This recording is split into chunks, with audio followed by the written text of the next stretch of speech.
there are the Vancouver fans. And now look at the officials working this fourth game of the Stanley Cup Final. Wally Harris, the referee, his 15th year as an NHL referee. John D'Amico, the linesman, is working in his 19th year. And the other linesman you see in the picture there is Jerry Gauthier, who's in his 11th year as an NHL linesman. Billy Smith, and has he been great in the playoffs? He's already won 14 games, which equals the Stanley Cup record for a single season. And Richard Brodeur, who's been the big story with the Vancouver Canucks, the main reason they've made it to the Stanley Cup Final. His average in this series, nothing like it's been through the playoffs, though. Coming into the game tonight, his playoff average is 2.68. The Canucks in the home yellow with black and red. The Islanders in the blue uniform trimmed in orange and white as Berdine tried to center the puck.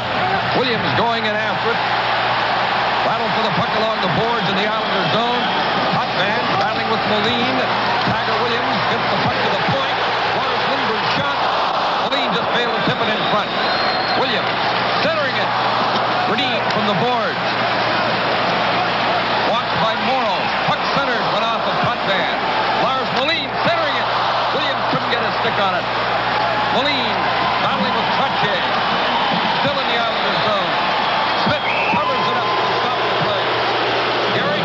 Well, that's exactly the type of start that the Vancouver Canucks need. One thing, they have to have a little confidence in themselves, and by forcing the action with Tiger Williams and company, they've established the fact that, look, we're going to be in this game right from the opening faceoff. I think the amazing part of it is that Tiger Williams is playing center against Trottier, and I'll tell you, the two of them went at each other pretty doggone good in the corner and right from the faceoff. Tremendous pressure by Vancouver. And Gary, as you said, if they're going to get anywhere tonight, they particularly need that first goal. They have to apply the pressure. They have to keep the Islanders in their own zone as long as possible, and that, gentlemen, at times is a very, very tough job. Now, one thing with Trottier taking a lot of face-offs, as he did the last game, especially in the third period, took every one of them, gives the Islanders immediate control in their own zone, which is so very important. This face-off between Trottier and Halinka. Vancouver started with a line of Williams, Berdine, and Moline, which hasn't played together in the series. Set from the left point. Billy Smith controlling it back of the net. Field goes in and throw a check. Kurt Graves centering the puck. A weak shot. Trottier. Brought in by Brent Sutter. Moving it on steps and picking up. Gillies throws a check on Howard. Stan Smith took a bump on the boards. A shot by Potvin. Blocked in front. Brent Sutter shoots. Steps blocked. Halinka goes to the puck. Halinka, Fraser, and Smith coming out. Fraser brings it in. Smith shoots. Smith. Good save on Stan Smith. Howard kept it in. Ken Morrow controls for the Islanders. A minute and 20 seconds gone. First period, no score. Morrow shoots. Brodeur makes his first save. Doug Howard with the puck. Kurt Fraser. His pass picked off by Trottier. Slowed up by Smith.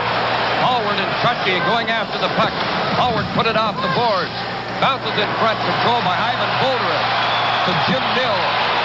Coming in on Langevin and Pearson. Nill is decked by Langevin after the save was made by Smith. Colin Campbell shot wide of the net. Langevin to Bourne. Tipped away. Jim Nill. Smith made the save. Bodies flying all over the place as Nill collided with Stephen Pearson. Frantic start to Game 4 in the Stanley Cup Final. And Vancouver wants to keep it alive. Boldurin to Rhoda to Lindgren. Stephen Pearson checking Lindgren. Mike Bossy gets the puck to Bob Bourne.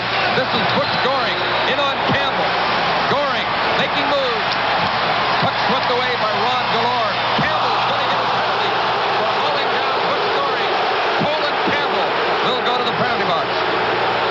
From the Pacific Coliseum in Vancouver, this is Stanley Cup 82 on CBC. Well, the very frustrating part about this play is that Goring was by himself. The Canucks had three players back. Campbell ends up with a hooking penalty. So, a power play, and we know how devastating the Islanders can be via the power play. In this series, they have 6 power play goals in 14 opportunities. No score. 2:29, the time of Campbell's penalty. Center's waved out, so Tonelli and Moline will face off. Tonelli won the draw. Potvin for Bob Knight. Tied up by Lars Lindgren. killing the puck. Nystrom and Lindgren battling for it. Goring checked by Smith. Moline with the puck. Got it to the line and out.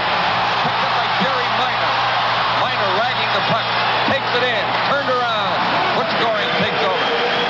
The Islander power play. Goring, Finelli, Nystrom. And on the point, they have McEwen and Putman, and here they come. Butch Goring was the puck. Tipped off Lindgren. Finelli working to get to that puck. Butch Goring out of the corner. Putman. Shot. Brodeur makes the stop. Jerry Minor trying to clear the puck. Having difficulty.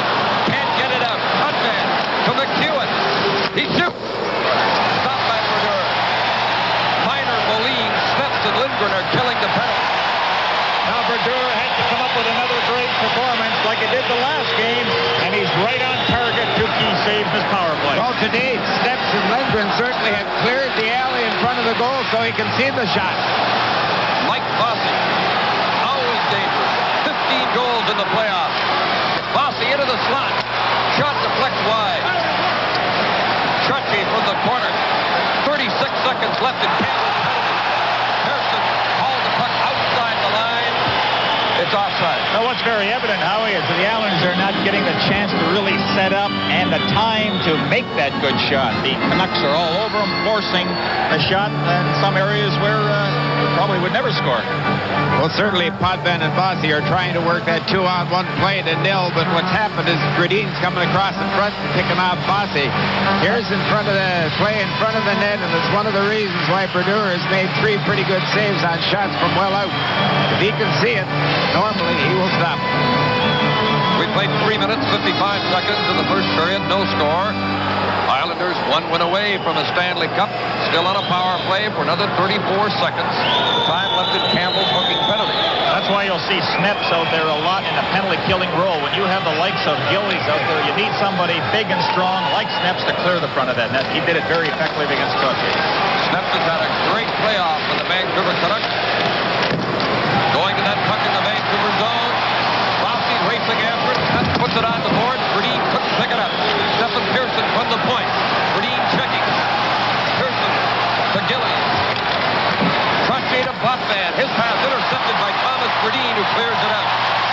10 seconds left in Campbell's penalty. Potvin back for the puck, the captain of the Islanders. He has 120 points in his playoff career. This is Barrett Trottier, just the far corner. Trottier was in the clear. Campbell's back on the ice. Trottier just missed a great chance. Good pass to Potvin. The shot blocked in front. Campbell coming out with Lindgren. Campbell taken out by Stephen Pearson. Lindgren in after the puck. Trottier with a great chance breaking it off the left board. Stands real. Way off the target as he hurried his shot and missed the net. In that partial breakaway by Trottier, Brodeur gave him the glove side, gave him quite a bit of room there, and then just tuck it away. What a neat play that was. Quick break. Stands field. Weak shot. Smith steered it away. Palinka moving in to tie up the puck on the boards as the play stops. The next Stanley Cup playoff game is coming to you from Vancouver. The Pacific Coliseum, 16,413 plus, and 3 rows of them are unraveling what they're saying is the world's longest towel. Almost a mile long. The Islander power play had 3 shots on goal. Brodeur stopped them all. Trottier, and you'll see a lot of him. He plays so much every night. The Islanders offside at the Vancouver line. Well, to date, I think the Vancouver Canucks are playing out of context, but just look at the towel. Almost a mile long. 3 layers of it all around the Coliseum. There it is. You know, Potvin does so many things to help a hockey club. Here he fits Trottier going down the wing, but what impressed me was Brodeur gave him that long side and then just put the glove out and took it away. I'm surprised that Roger Nielsen has released his defensemen, Hallward, Campbell, and Lindgren to go to the attack. All year long, they were just stopped from going to the attack. So far tonight, I guess they realize the importance of that first goal, and they're sending them out. Neil Bellis to Harold Smith. Fraser, checked by Ken Morrow. Sutter lost the puck to Halinka. Ivan Halinka. Getting it to Fraser.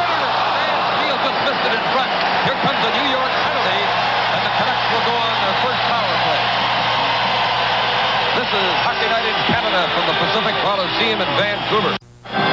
Mark Gillies, a minor for hooking at 5:53 of this opening period. Vancouver's power play gets a chance to go to work. It's 4 for 16 in the final. And all year long, it's been a problem for the Vancouver team. And here's Butch Goring in the clear. Butch Goring lost control of the puck. And he was onside, and the Islanders always a threat to score while shorthanded. Ivan Bolder with the puck. To Darcy Rota. Smith kicked it out. And a good clearance by Goring getting the puck out. Smith has just been as sharp as attack every shot, but that last one, he cleared the rebound in the corner. But oh, what a save he made. Moline dumping it in. Verdine goes to the puck. Centering it, no one there. Swept away by Carroll. The Islanders have 4 shorthanded goals in the playoffs. They had 16 during the regular season. Belland stick handling out. 3-on-2 for Vancouver. Belland with Rota going for the net. Darcy Rota. Checked by Langevin. Bob Bourne after the puck. Bumped by Darcy Rota. Verdine tried to dig out the puck. Bourne's covering it up.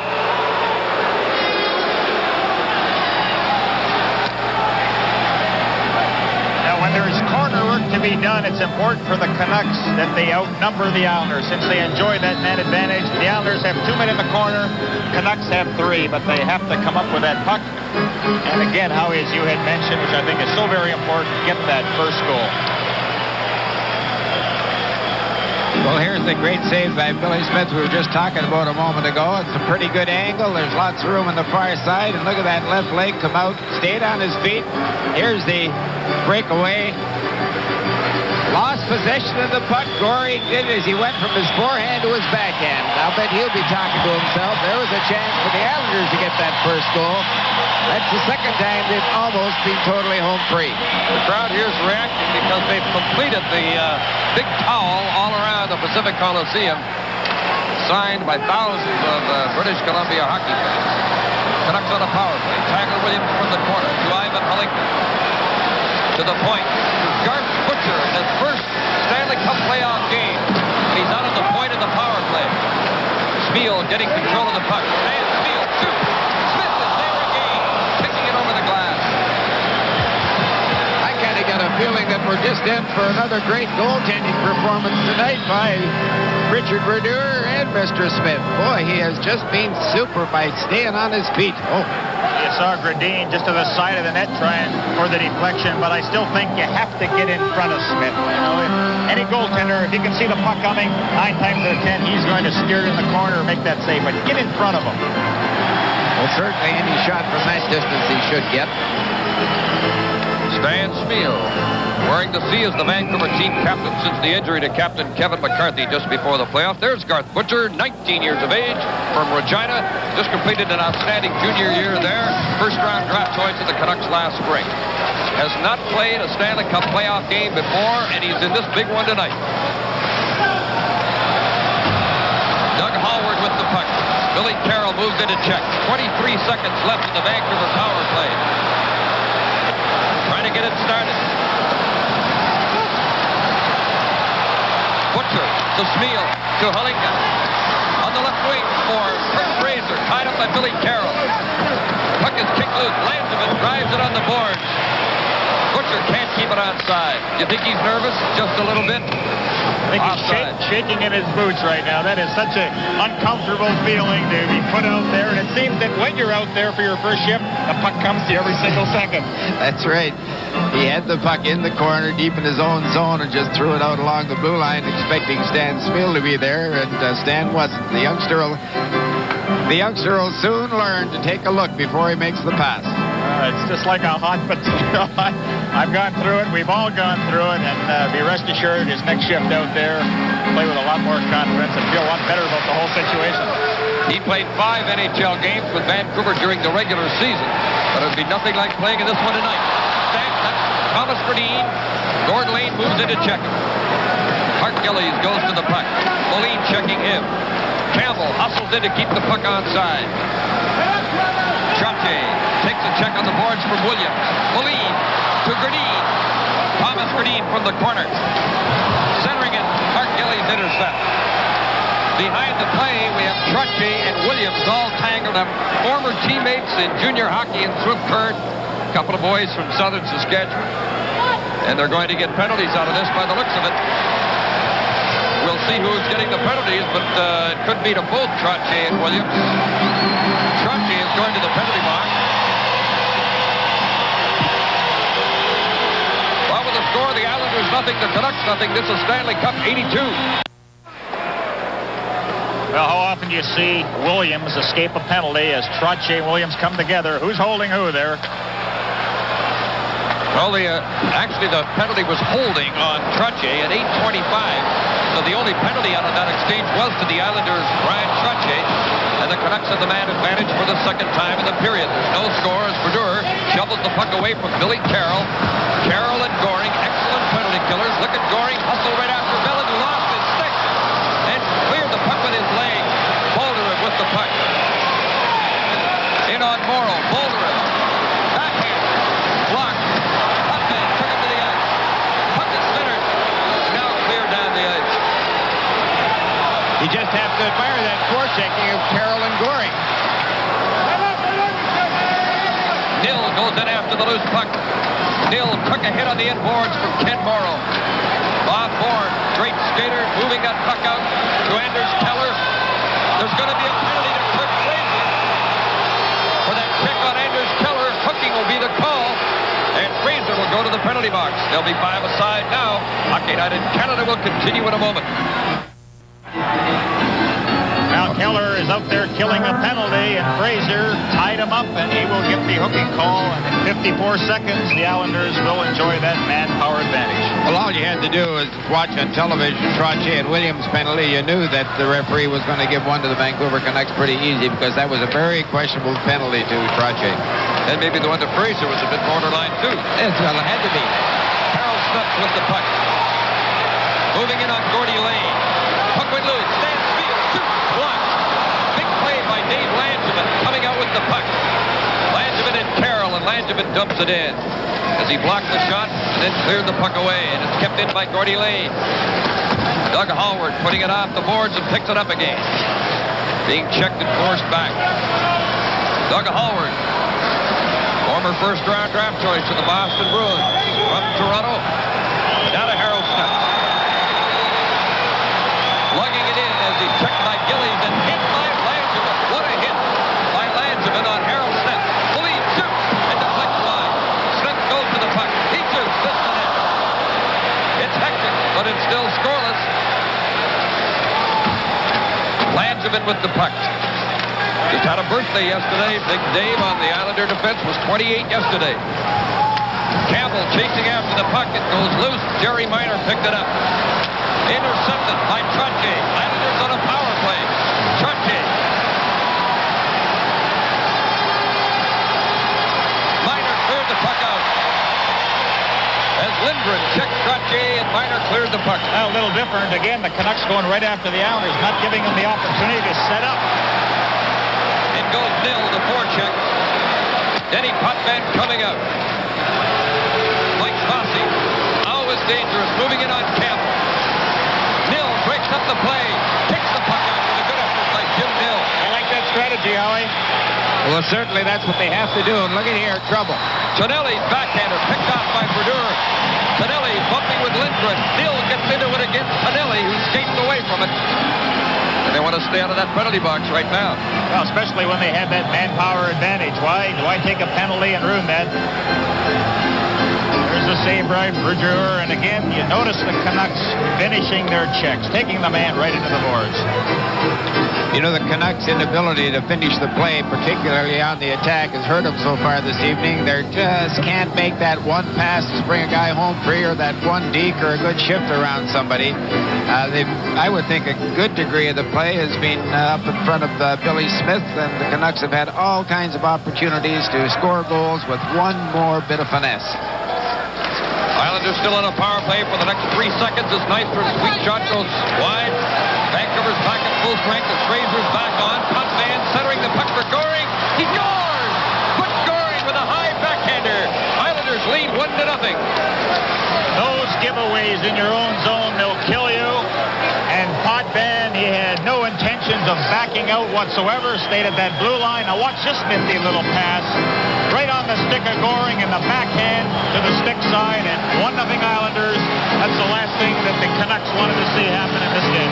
Well, I got to go along with that. Just great pass by Potvin to Goring, and I kind of think Richard Brodeur wasn't challenging the way he should have been challenging. Goring's only option was take it to the backhand and let sort of a weak backhander go and beat him to the right side high. Butch Goring, 6th goal of the playoffs. Denny Potvin got the only assist. 11:38 was the time of the game's first goal. Islanders lead 1-0. Nystrom and Hallward after the puck as Hallward turns with it in his own zone.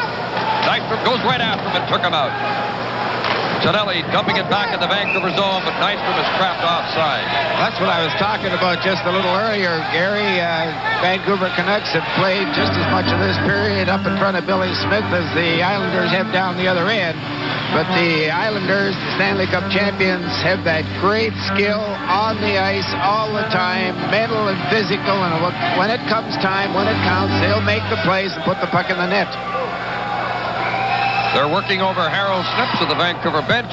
Trainer Larry Ashley checking on him, probably the result of that heavy hit by Dave Langevin earlier in this period. Snips has been a very key member of the Vancouver team all through the playoffs. In goes John Tonelli. Butcher swept the puck to the boards. Wayne Merrick to Tonelli. Nystrom's waiting in the slot. The puck came back to the point to McEwen. His shot stopped by Brodeur. The rebound in front. Brodeur covering up the puck.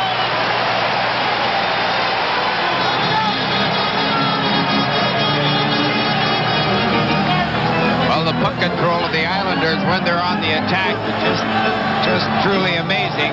There was nobody home free in front of the net, and the puck comes from the far side right across to the left point, and Langevin gets himself a pretty good shot. Now there's that giveaway, Howie, where Potvin just stayed in the zone, and then a quick look and a quick pass to Goring on his backhand. And again, you talk to any goaltender, he'll tell you I'd rather face a forehand shot anytime, any place, but those backhands seem to give everybody problems. Well, especially when you put them upstairs. They're pretty tough to stop up there, and I would have to agree again that the Islanders, everything they shoot at Richard Brodeur has to be high. Being 5'7", would that have something to do with it? Sure would. Brodeur, 29 years of age, was drafted by the Islanders in the 7th round in 1972. And here he is facing them in a Stanley Cup final. He's played every playoff game for Vancouver, 11 wins and 5 losses. Jim Pickett hands a new stick to Clark Gillies. Not dressed for the Islanders are Hector Marini, Thomas Johnson, the 2 youngsters on their roster for the playoffs, Greg Gilbert and Gord Dineen. We'll give you the Canuck players not dressed when we get the opportunity. It's a long list of 9 players. Made 2 changes from Game 3. Offside at the Vancouver line. Live from the Pacific Coliseum in Vancouver, the Stanley Cup playoffs. Ivan Boldurev and Brent Sutter on this face-off. Brent Sutter centering Clark Gillies, and Dwayne Sutter was an outstanding line for the Islanders in Game 3 here when they won 3-0. Vancouver is counting with Boldurev nil and Rhoda as Potvin controls the puck. This is Gillies with a pass. Doug Hallward chasing the puck. Icing called on the Islanders. Well, Gary, the Vancouver Canucks are going to have to continue to take it to the Islanders. The defensemen are going to have to move in from the points into the deep slot, hoping for a shot. Pinch as well, and that's going to leave them pretty vulnerable for a long pass up through the middle. Absolutely, Howie. You know, in the last game, in second and third period, the Canucks kept trying to carry that puck over the blue line. The wall was set up. They had no opportunity to do that. But if you have both wingers skating at top speed and fire into those corners and mix it up a little, I think the Canucks would be a lot more successful doing it that way. Well, up until now, they've dominated the corners and every end in front of the net. Any team they've met in the playoffs here tonight and in this series, I just think it's the other way around. Playing the Islanders zone as Billy Smith clears it to the boards for Clark Gillies. Gillies, rink wide to Gordy Lane. It's dumped in. A little bit of high sticking between Nill and Lane. Away from the play, the officials move in quickly as Jim Nill and Gordy Lane are being guided towards the penalty box. Gordy Lane from Brandon, Manitoba. And I wonder if you'll be going to the Wheat Kings reunion that's coming up. Here's a look at the penalties. Well, both of them had their mix-up, a little bit of intimidation going on, and so Wally Harris, the referee, not taking any chances and sending them both to the box.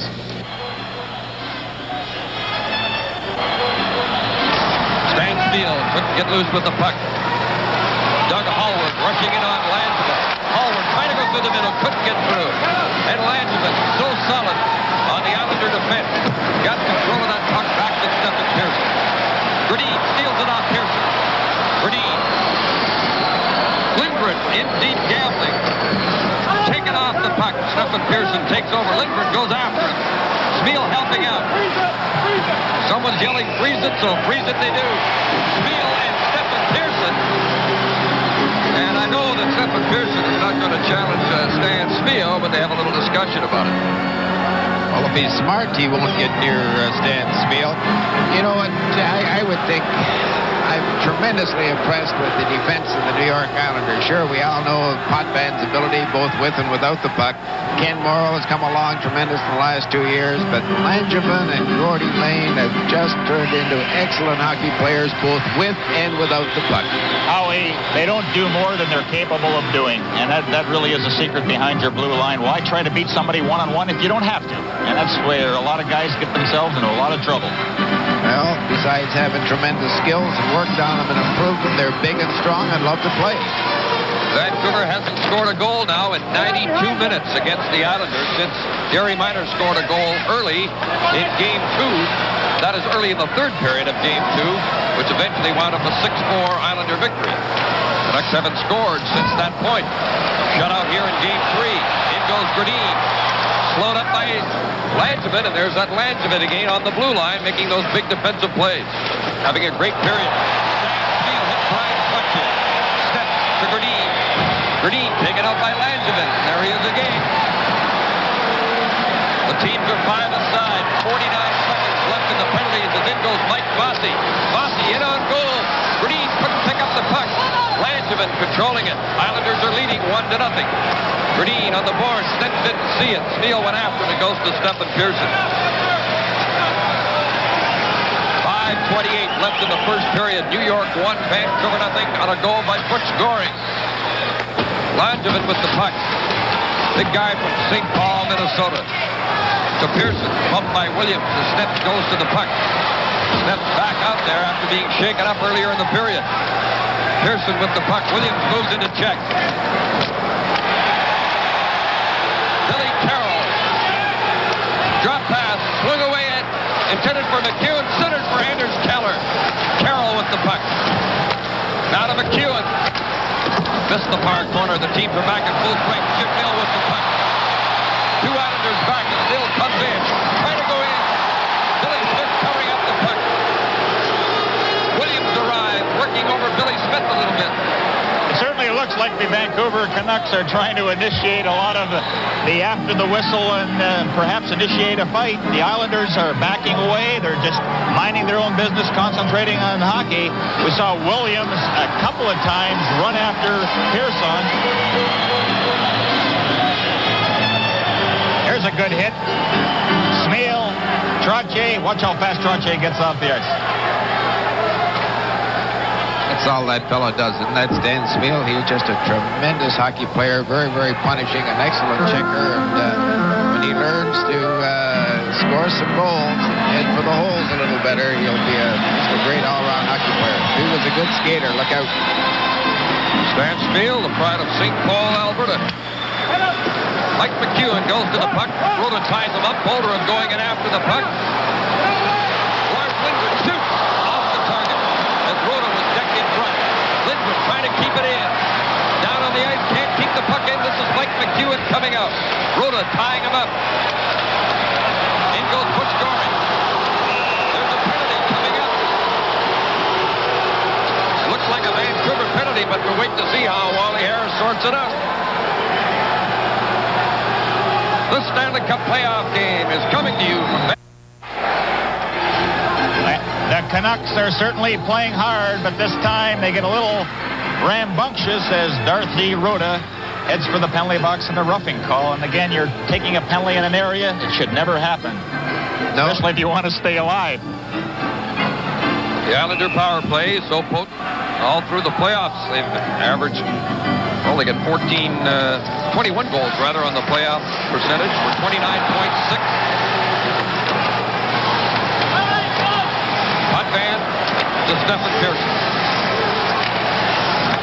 Butch Goring having a very strong first period. He scored the only goal of the period thus far. Hurried by Moline. A stick came up, but the puck stayed in. Lindgren intercepted the side of the goal. Got it to the line, but Stefan Pearson, with a good effort, kept it outside. Whittier swept the puck to Miner, who throws the puck down the ice. Trying to complete the double play.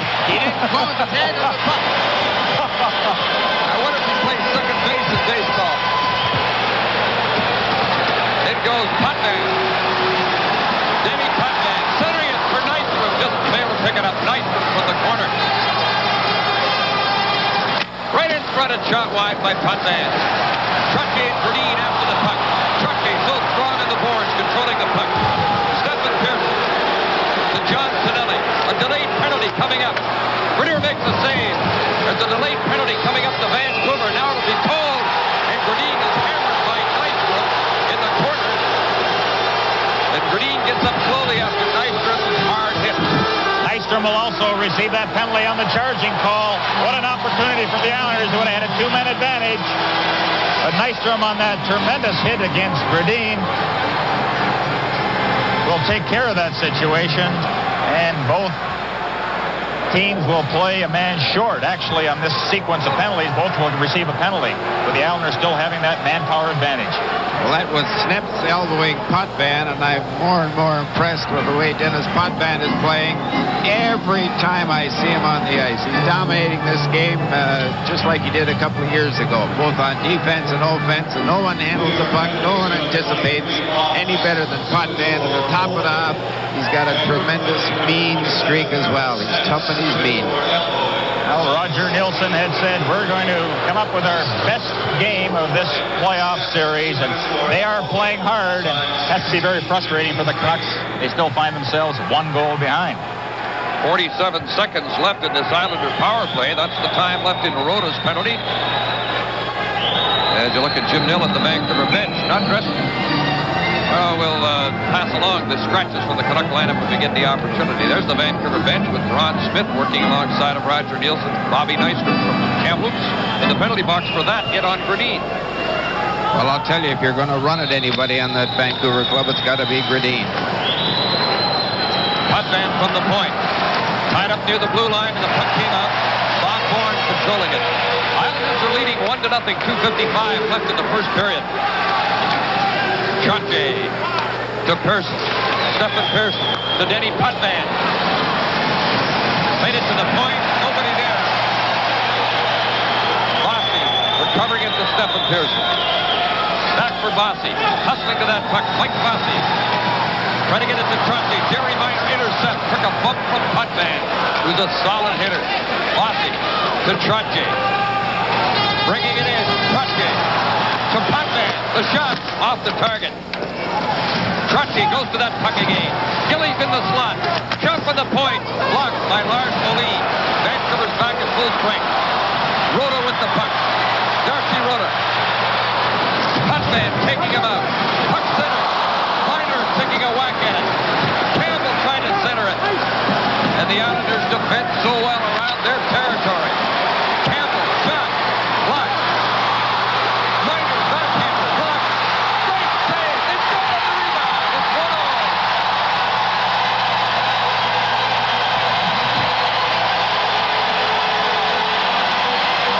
The people have been waiting for this for a long time.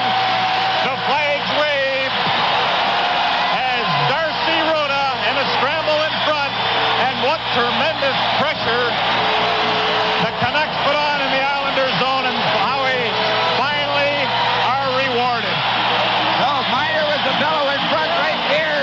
Stayed with the puck, got the backhand shot. It was blocked. He'll get it again, and there it goes to Spiel. Spiel has one crack. I kind of think maybe it was Actually, it was Spiel that put it in, not Rota. Rota was standing to the side of the net. In any event, the Canucks have tied this one, and the response of the crowd is unbelievable.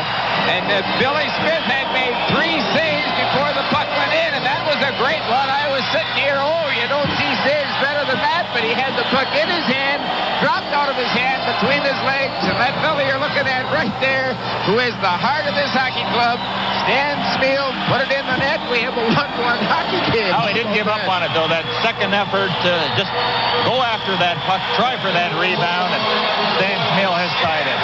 Good for him. Forward with the puck. Liner and Campbell get assists on the goal at 18:09 of this first period. Smeel tying up Lane. The play was stopped by referee Wally Harris. I think one thing that's very evident, if the Islanders had figured for an easy game, they can forget about that, because the Canucks have shown right from the drop of the puck that they mean business, that they're going to go down fighting if that is what will happen. Gentlemen, I think perhaps the most influential aspect of that, maybe Roger Nielsen getting them ready for it, but this crowd at the start of the game had more towels, a longer standing ovation, made more noise than they ever had before. It's pretty hard to give up when the crowd has it. Ryan Trottier shooting it in as Clark Gillies races after. Brodeur swept it away. Butcher to Smeel. That's Fraser with him as Smeel shoots it in. Billy Smith controls it for Lane. Beating it up now for Brent Sutter. Well, that was Dwayne Sutter, I should say. Out there with Brent Sutter and Clark Gillies. This is Ivan Lincoln to Fraser. Great play by Dwayne Sutter. And then Fraser speared Billy Smith behind the play. In goes Dwayne Sutter. Lane shot. Brodeur stopped it on the short side. Butcher throws a heavy hit back to the net on Dwayne Sutter. Stan Smeel rushing with the puck. Smeel bringing it in. Trying to get it to Halinka. Tipped away. Tonelli's pass goes astray. Icing waved off. 35 seconds left in this frantic first period. It's 1-1. Fraser failed to pick up the puck. Pearson kept it in. Brodeur sweeps it aside. Tiger Williams from back in the net. To Lars Moline coming in on Langevin and Pearson. Moline centering it for Williams. Great save by Billy Smith. Robbing Tiger Williams, set up by Lars Moline. Steal by Grenade. Stephen Pearson moves to check him. 6 seconds left in the period as the clock continues to run. Goring gets the puck. Hit by Williams. The period comes to an end. Without a doubt, the Vancouver Canucks' best period of the Stanley Cup playoffs. I mean, such enthusiasm, such a burning desire to achieve. You can't play any better than the Canucks did that period. Well, the last 10 minutes of the period after the Islanders got that goal, they were just sensational, and had it not been for saves like that one, Billy Smith off of Williams, the Canucks could be leading this 2-1. How about that? You wouldn't believe it, would you? The Canucks outshot the Islanders 10-9 in the first period. So the score at the end of the first period, Vancouver 1, the Islanders 1. Puck is cleared out by Halinka. Now the Canucks change on the fly as Verdine, Williams, and Moline come on the ice. They want them against Trottier. Denny Potvin with the puck. He set up Butch Goring's goal and opened the scoring. Stansfield tied it for Vancouver from Campbell. And a second assist to Jerry Minor in the Vancouver goal. Now the play stops. Jerry? Well, again, you know, we talk about things that you can't teach players. That's enthusiasm, desire to win. Both teams have certainly shown what it takes to excel in the National Hockey League, and I can't say enough about the workload that these two teams put in that first period. Well, we've talked about Stan Smeel at the heart of the hockey club, the fellow that sets the example, the acting captain right now, and when the statistics come up for the first period, the Canucks had 10 shots, and Stan Smeel had 5 of them, and in that 5 was the goal. He is just a very interesting person, a very dedicated, very hardworking guy. Also, Howie, the Islanders had 9 shots. 6 of them were registered by defense. So in front of the net in that area, Canucks are doing a good job in the Islander forwards. Bolderev and Brent Sutter on the face-off. Butcher along the boards with Dwayne Sutter. Brent Sutter digging for the puck. Continuous battle along those boards. Bolderev trying to stay with young Brent Sutter. Mark Gillies gets the puck. by Lindgren. Still in the Vancouver zone. Brent Sutter shot. Brodeur stopped it through a screen. Was knocked down by Dwayne Sutter in front of the net. And Darcy Rhoda comes out with the puck. That's Jim Nill with him. Darcy Rhoda in on Langevin. Rhoda centering it. Oh, Billy Smith stopped that deflection right in front. Ivan Bolderin with the puck. Boy, is Smith looking sharp. Bolderin to the point. Garth Butcher. Weak pass. Hit behind the net. Stephen Pearson tripped up Jimmy Nill. The crowd reacted. Stephen Pearson complains he's going to get a penalty. From the Pacific Coliseum in Vancouver, this is Stanley Cup 82 on CBC. Well, Stephen Pearson gets a 2-minute holding penalty, but just a few seconds before that, Rhoda threw one in front of the net right on Pearson's stick, and he forced Billy Smith to make an unbelievable save. Ivan Bolderin, gee whiz, great talent all year long. Didn't check his in case. A few moments you saw him do quite a job of Brent Sutter behind the Vancouver net. Vancouver on a power play in a 1-all tie. Halinka with the puck. Down, a shot, picked up. As Neil Bellin fired that shot, and there was Smith again. And it's Smith right now that's the hottest goaltender, getting the most work. Halinka moving in, trying to get it to Fraser. Fraser trying to put it in front. Smith put it behind the net. Morrow battling behind the goal. It came to Halinka. Bouncing in front. Fraser shot at the empty net. Went wide from the point. Moline shot. Blocked. Butch Goring plays it to Billy Carroll. Carroll and Goring at the Vancouver line. Broken up by Moline. This is Halinka coming in on Potvin. Halinka passing in front for Fraser. He just missed it. Smeal from the corner to Kurt Fraser back in the net. Checked by Potvin. Puck goes loose. Put across in front of his own goal by Goring. Cleared by Carroll. Getting it out. Well, the Vancouver Canucks are just flying out of their own zone, not letting the Islanders get to them in the forechecking, and they're carrying the play to the Islanders. Canucks still on a power play as Moline paid for that rush. Being hit by Langevin, who's been hitting all night. Rhoda from back of the net. Tied up by Gordy Lane. And Jim Nill was tripped up by Langevin. And they all get into a little discussion. A lot of times what the Islanders will do when you position men in front of Billy Smith, instead of trying to eliminate that man and clear the front of the net, the defenseman will move in front of that screen and block the shots. Potvin did it very effectively on the blast of the point. Just got in front of the Quebec, or what am I thinking of Quebec for? The Canuck player, and was able to make that save and direct the puck in the corner. Well, just watch Billy Smith here. The Canucks against Calgary, Los Angeles, and Chicago had the big edge in goaltending. Brodeur gave them at least a goal-a-game edge, but here against the Islanders and Billy Smith, it's a different story. Bourne working for that puck, crashes into the boards with Hallward. Bourne trying to get up, he tripped over Hallward. Here comes a Vancouver penalty to Darcy Rhoda for hitting Gordy Lane. Puck is in front of the Vancouver net. It bounced in. It went into the net. Is it a goal or not?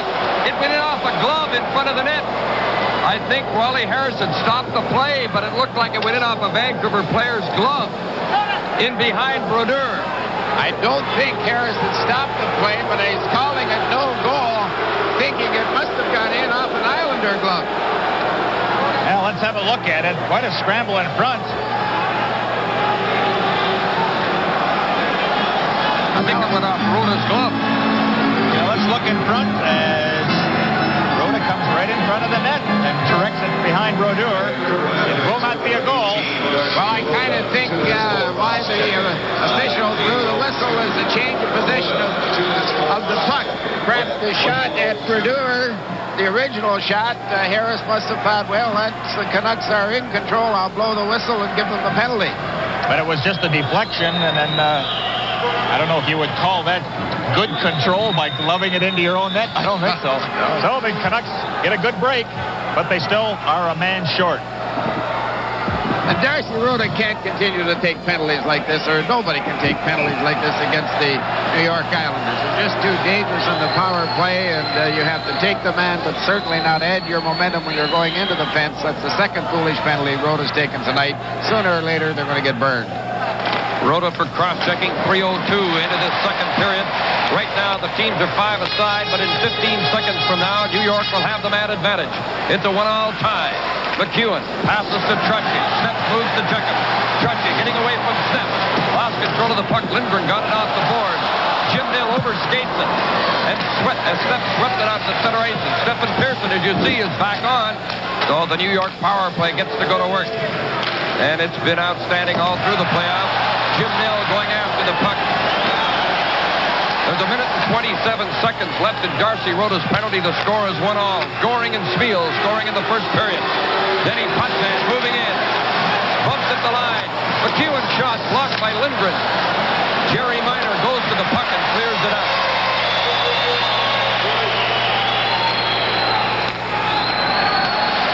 Trottier checked by Snep. Nill gets the puck, misses Miner with a pass. Mark Gillies. Ryan Trottier. Lindgren moves to check it. Brodeur stopped the puck for Snep and took a heavy hit from Big Mark Gillies. Mike Bossy ran into Snep. Lindgren trying to get the puck. From the point, Denny Potvin. Shot in the crowd is blocked in front. Snep going to the puck, couldn't get it out. Mike Bossy centering it. Lindgren blocked it. Bossy from back of the net. Centering it to the point. Potvin stakes. Pass. Pearson shoots. Right in front. Brodeur down and the save is made. Jerry Miner didn't get it out. McEwen shoots. It's blocked. Potvin shoots. Great save. The rebound. Loose puck. Still in play. Potvin goes to the puck. Hey, how's this for action?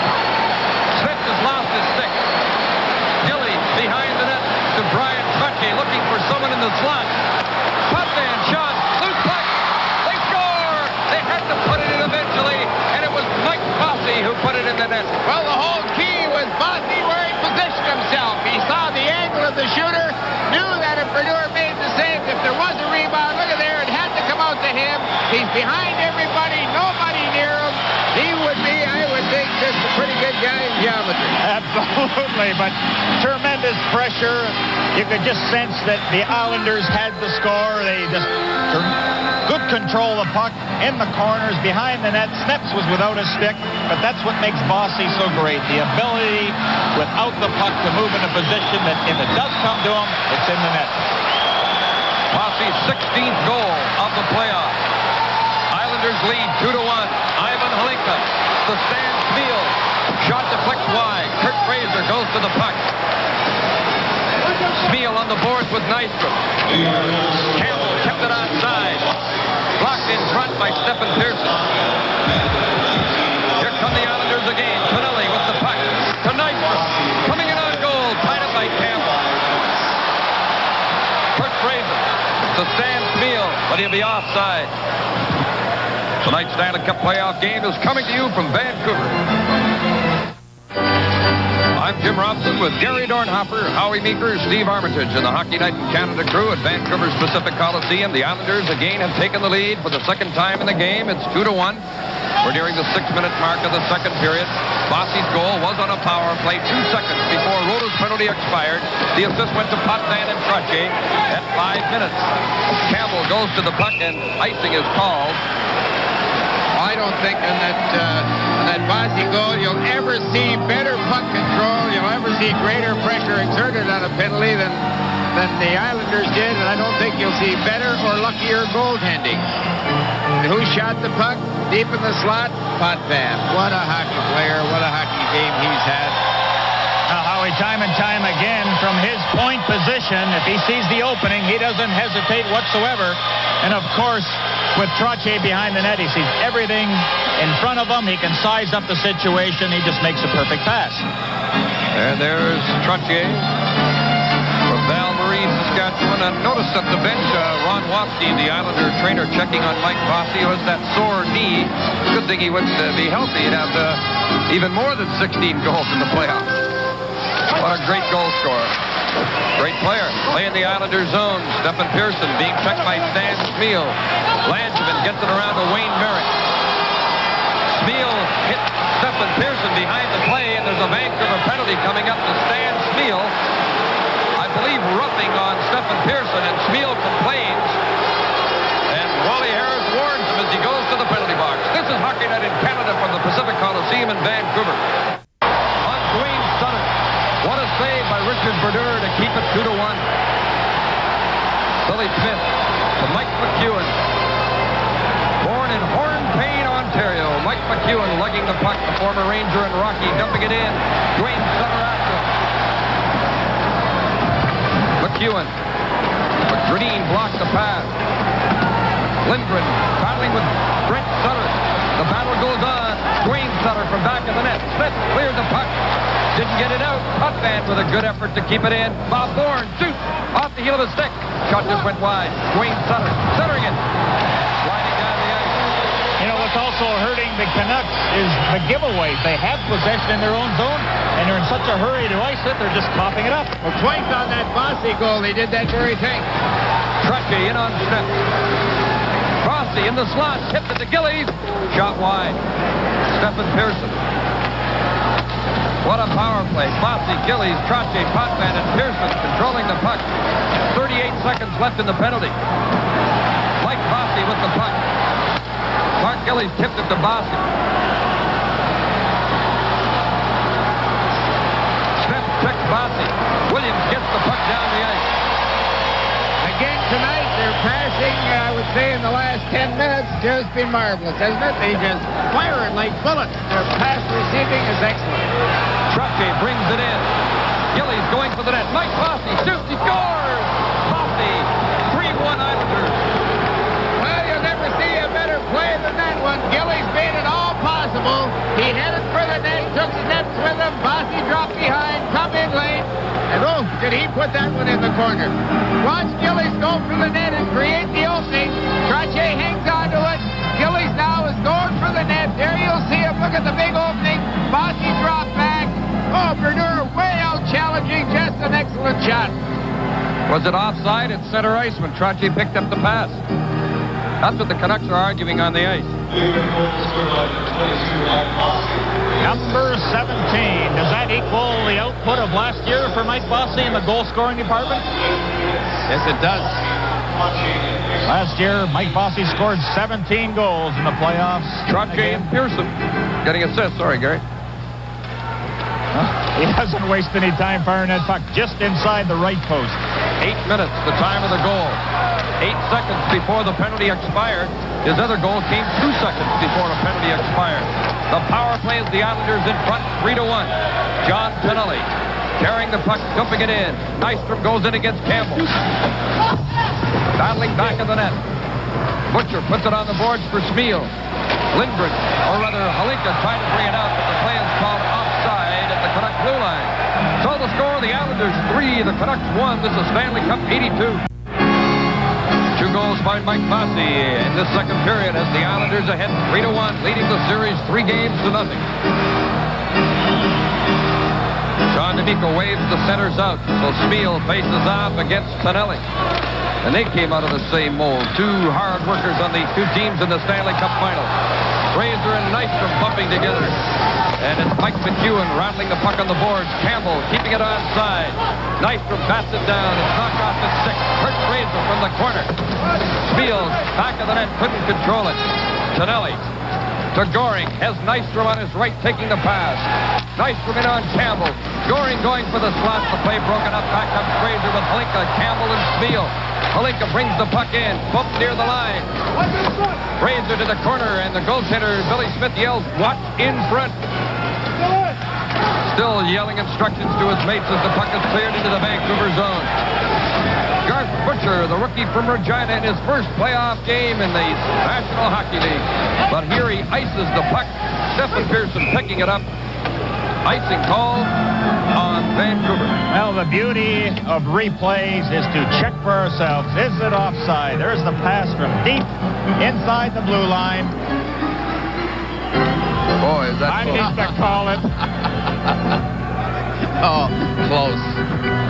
Well, you get breaks like that, as I said a few moments ago, when you have what you think is a fair goal go in the net and it's disallowed, and you do not complain. So it's tit for tat. They're a class organization with great talent.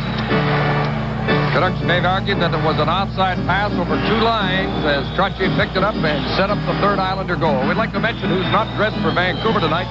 Injured defenseman, you look at Ivan Mulder, injured defenseman Kevin McCarthy, Rick Lance, Yuri Bubla. Also not dressed for Vancouver are Gary Lupul, Andrew Zelderbrink, B.J. McDonald, Ole Brasser, a lot of them sitting up behind us here, Tony Curry, and Mo LeMay. 9 players in the Vancouver roster for the playoffs, not suited up for this game tonight. The 2 changes Vancouver's made, they've inserted Garth Butcher, and Mark Crawford is back in the lineup tonight. Crawford replacing Lupul, Butcher replacing Elderbrink. Darcy Rota with the puck, shooting it in. Billy Smith now working on a 3-1 lead after his 15th win of the playoffs, and that would be a Stanley Cup record. The crowd yelling as Bolderin fell over Stephen Pearson, and the play went on. Wayne Merrick turned around at the blue line, and the play goes offside. Well, there's a fellow there that just improved tremendously over the years. Gosh, he can handle the puck, he can make the plays. As I said the other night, I think he on one point, Stephen Pearson and Dennis Potvin on the other are the 2 best point men in the league, and they're head and shoulders above anybody else when you're a man short. Witness tonight. Stephen Pearson, a 27-year-old from Sweden, who was a 13th round draft choice. How about that for a pick? Neil Belland tied up on the boards by Wayne Merrick as they battle for the puck. Bolderin goes in to get control. Back to the other side, Anders Keller is number 28 of the Islanders, intercepted by Bolderin. DeLorme feeds Rota. Rota coming in on Pearson. Rota looking in front. Pearson blocked the pass and winds up with the puck. Smith moves up to keep it in, but it's kicked out of the Islanders. Billy Carroll takes over, coming in on Neil Belland. Carroll for Merrick in front, and he tipped it just wide as Wayne Merrick just missed that chance. Smith falls, gets up to the puck. 9:27 left, second period. Islanders 3, Canucks 1. Denny Potvin goes to the puck. The Islanders have outshot the Canucks 7-2 in this period. Brent Sutter took a hit from Ron DeLorme, but Brent Sutter goes right in after that puck. The 19-year-old from Viking, Alberta gets it to his brother Dwayne Sutter. Makes a move as he's hooked by Belland. Belland goes to the puck, rattles it off the boards. Gordy Lane kept it in. Berdine gets it to Ron DeLorme. DeLorme shooting it in. Billy Smith handled it easily. Leaves it for Potvin. Williams ran at Potvin. Dwayne Sutter deflecting it in. Lindgren chasing it. So Sutter. Lindgren got to the puck. Icing called on the Islanders. Hockey Night in Canada will continue in a moment. Face off in the Islanders zone. And there's Babe Pratt, the Hall of Famer Walter Babe Pratt, the first employee the Vancouver Canucks ever hired, and he worked on the first Hockey Night in Canada telecast here in Vancouver. Still works for the Canucks organization. What a great player he was, Howard. Oh, could he handle the puck? I'll tell you, just something else. Trottier coming in on Butcher. The puck is shot in for and racing after it. Brodeur had to steer it to the corner. Mike Fossey from the corner to Trottier. Bourne out there with him. Goes to the front of the net. Butcher having trouble with Trottier. He's so strong along those boards. Trottier sets up the goals. Mike Fossey puts them in. And with 7 goals in the Stanley Cup Championship, he has tied a National League record that took place in 1956. And John Bellamo had 7 goals in that series. How about that fun? 17 playoff goals last year, 17 this year. That's 34 goals. He has a total of 71 goals in 50 games. No, he's got 52 goals in 71 games. Unbelievable. And 2 big ones in the second period of this game as the Islanders lead 3-1. Williams throwing a check on Bob Bourne along the boards. Williams keeps working for the puck on his knees, gets up to the puck. Berdine goes in to help out. The puck came around to Lindgren on the boards. Lars Lindgren unloads the shot. Williams tried to deflect it in front. Bourne coming out with the puck. Checked by Lars Moline, who dumped it in. Berdine goes in against Ken Morrow. Missed him. Oh, Berdine went crashing into the boards as he missed Morrow with a check. Morrow ties up Moline, and the Islanders come out with the puck. Bourne tied up by Williams. Berdine turns with the puck.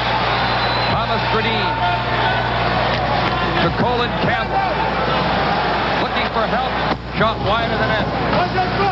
Williams and Bourne along the boards, joined by McEwen and Gradine as they cover up the puck. Well, the Vancouver Canucks certainly haven't let up. They're still carrying the play to the Islanders, and I would think making this game just tremendously interesting for everyone here, and I hope all of the fans doing it at home. Well, when you're behind, you have to take chances, and we've noticed time and time again that the defense, when the opportunity presents itself, will pinch in, trying to intercept that pass along the boards. And on a few occasions, the Canucks have been very successful in that area. Still think, Howie, they have to get that second man going for the net. You know, sometimes the forward will have the puck, he's ready to shoot it. Nobody close to Billy Smith. Go ahead, Smith, try for that deflection.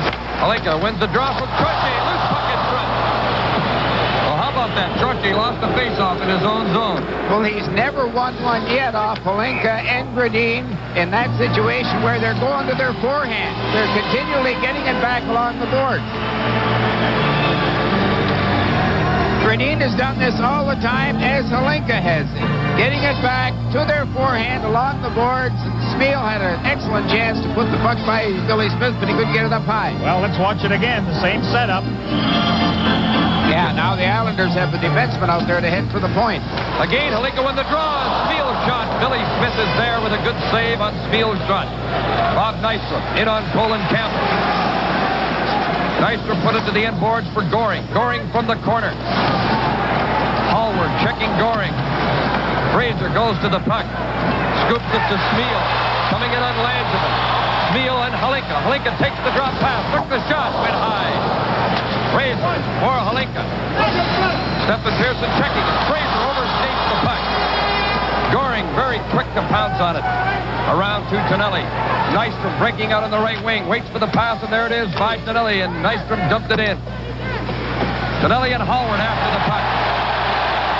Campbell goes to it. Poked loose. Stan Spiel starting back. Lost it at his own line to Wayne Merrick. 6:15 left in the second period. Islanders 3, Canucks 1. Tonelli and Nystrom and Merrick now going to the front of the net. Nystrom. Shot. They score. Bob Nystrom with a backhander right along the ice. But Wally Harris is waving it off. Harris, I think, says someone was in the crease. Watch the great move Nystrom puts on the Vancouver checker right coming out of the corner, right here. Goes down and plays the puck, and that's a no-no. Well, now, was that Islander player in the crease, or did Stan Spiel push him in the crease? Well, we'd have to pick it up a little sooner to be able to answer that question.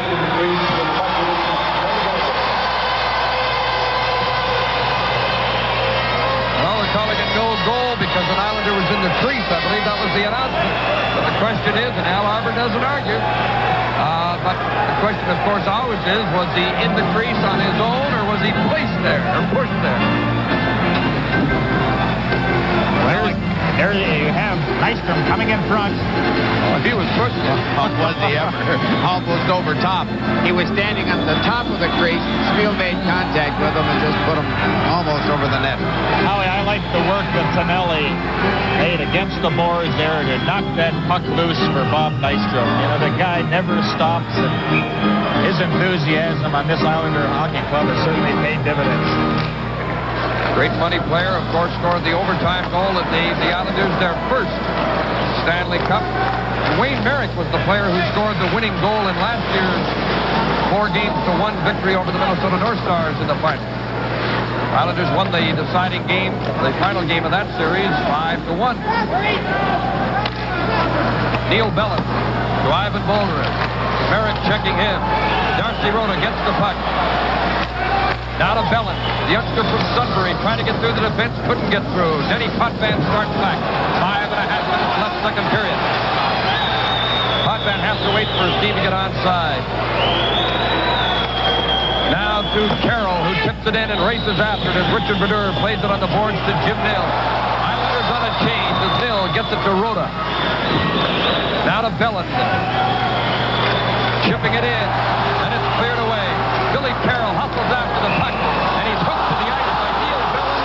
Bellin will go to the penalty box. The Islanders' power play goes to work again. Live from the Pacific Coliseum in Vancouver, the Stanley Cup playoff.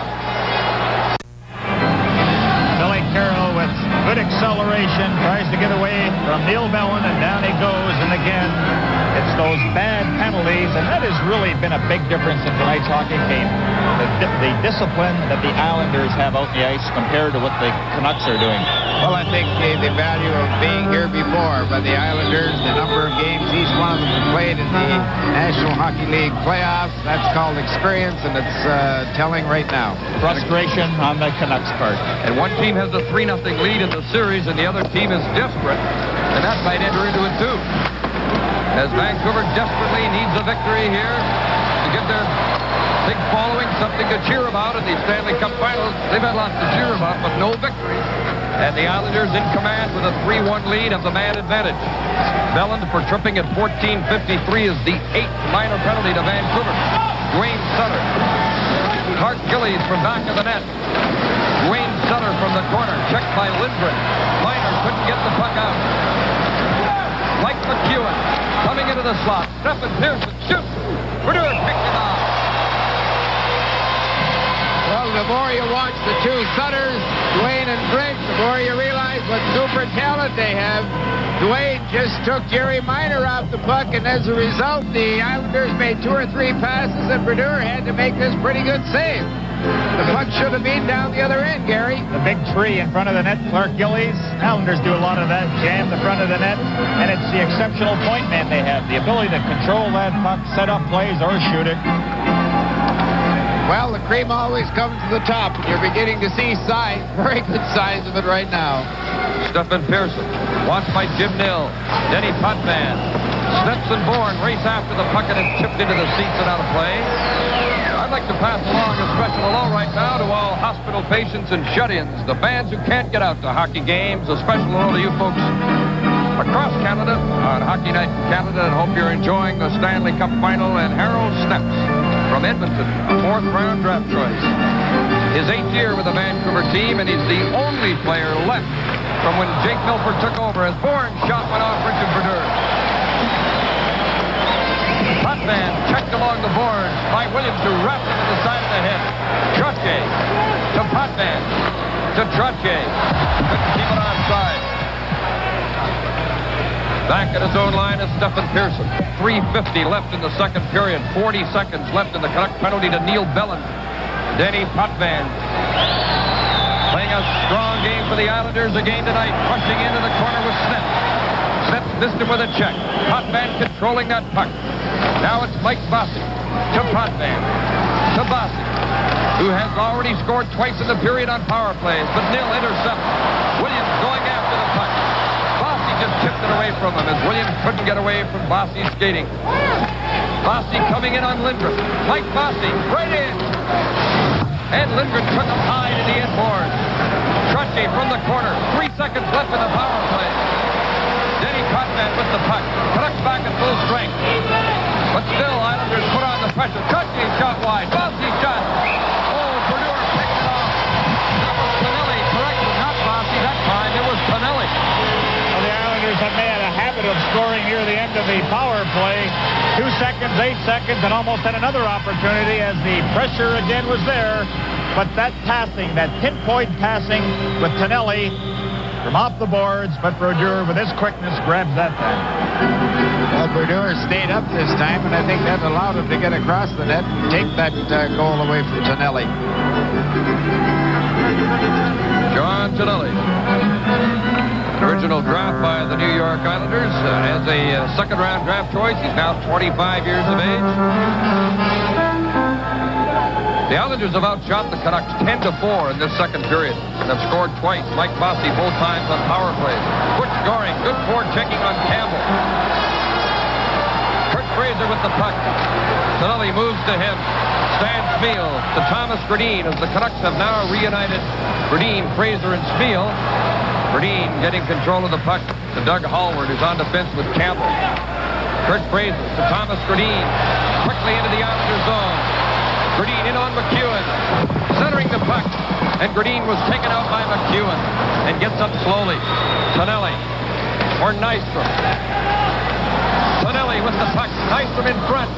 Tied up by Campbell. Goring goes to the puck. 2:15 left in the period. Nystrom. front. Nystrom coming in on goal. Tackled by Campbell as they go to the ice. Brodeur scoops the puck to Stan Smeel. Smeel failed to get by Tonelli. Back the other way to Goring. Coming in on Colin Campbell, then just dumped the puck in. Islanders change on the fly. Coley Campbell from Tillsonburg, Ontario, to Stan Smeel. Lost it to Big Clark Gillies. Gillies in on Hallward. Brent Sutter going in for the puck. Campbell at the end of a long shift. Puck is tipped away from in front. Stan Smeel coming back to Kurt Fraser. Fraser in on Langevin, who took him to the ice. Puck is still in play. Fraser and Gillies battling for it. Fraser to DeLorme. And a good save on Ron DeLorme by Billy Smith. This Stanley Cup playoff game is coming to you from Vancouver. 1:45 left in period 2 in game 4 of the Stanley Cup final. Islanders 3, Canucks 1. Bossy with a pair, and Goring has scored for New York. Stan Smeel has scored for Vancouver. It was 1-1 after 1. Stephen Pearson clearing it ahead to Brian Trottier on the left wing, and the play is offside. We're going to see a great player profiled in the Legends in the next intermission, as there's a little mix-up here. Jean Beliveau will be talking to Bobby Orr. What a classy individual he is. I think if you want your son to grow up like somebody, it would be a Jean Beliveau. A lot of respect for that man. Well, he certainly was a great hockey player. There's no doubt about that. I know the year I coached in the National Hockey League, someone in Montreal said that, or quoted me as saying that Jean Beliveau didn't play too well on the road. Next time in Toronto, we had 3 goals the first 3 shifts, and he come by, he says, Mr. Meeker, he says, I play pretty well on the road. I said, just shot. 1:14 left in the second period. The 2 number 22s on that face-off, Bossy and Williams, as the Canucks have Bolder, Williams, and Moline as a unit now, and Roger Nielsen's doing a lot of line juggling to try and get something going. Stephen Pearson coming in on Lars Lindgren. Pearson right in. Brodeur made a good save. The rebound is loose. We're in the last minute of the second period. Lars Moline in on Bossy, and Bossy broke up the play, filling for Stephen Pearson, the defenseman who had rushed. In goes Bob Bourne. In on Butcher. Bourne from behind the net. Bourne. Weak shot when checked by Butcher. Moline comes up. And Bourne back checking intercepts. Butcher must have thought I didn't see anybody like this in Regina. In goes Tiger Williams. Shot drifting to the corner. 27 seconds left in the second period. Puck covered up on the boards, and Billy Smith yells for his mates to freeze it, and freeze it they do. Well, he's trying to help his defenseman out. He has a pretty good view of what's happening in his own zone. And then Scorty Lane had a couple of Canucks coming at him. You heard him. Freeze it. Let's wait for the face-off, and out comes Trottier. Billy Smith, 31 years of age, from Perth, Ontario. As you look at the clock in this late stages of the second period, Butch Goring at 32 is the oldest member of the Islanders. Now, the last time we saw the face-off on the other side, and Holinka beat Trottier on 2 straight occasions. Let's see what he can do on this side of the ice. Well, Trottier won the draw very cleanly to Gordy Lane. Butch Goring tips it out.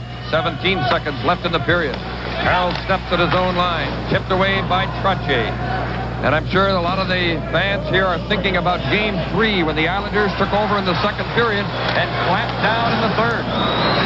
Canucks keep working, but they can't get anything going against this strong, disciplined Islander team as the second period comes to an end. You cannot fault the Canucks with the work effort that they're giving. They're giving all they can out there, but it's the penalties that has really hurt them as Bossy has registered those 2 power play goals.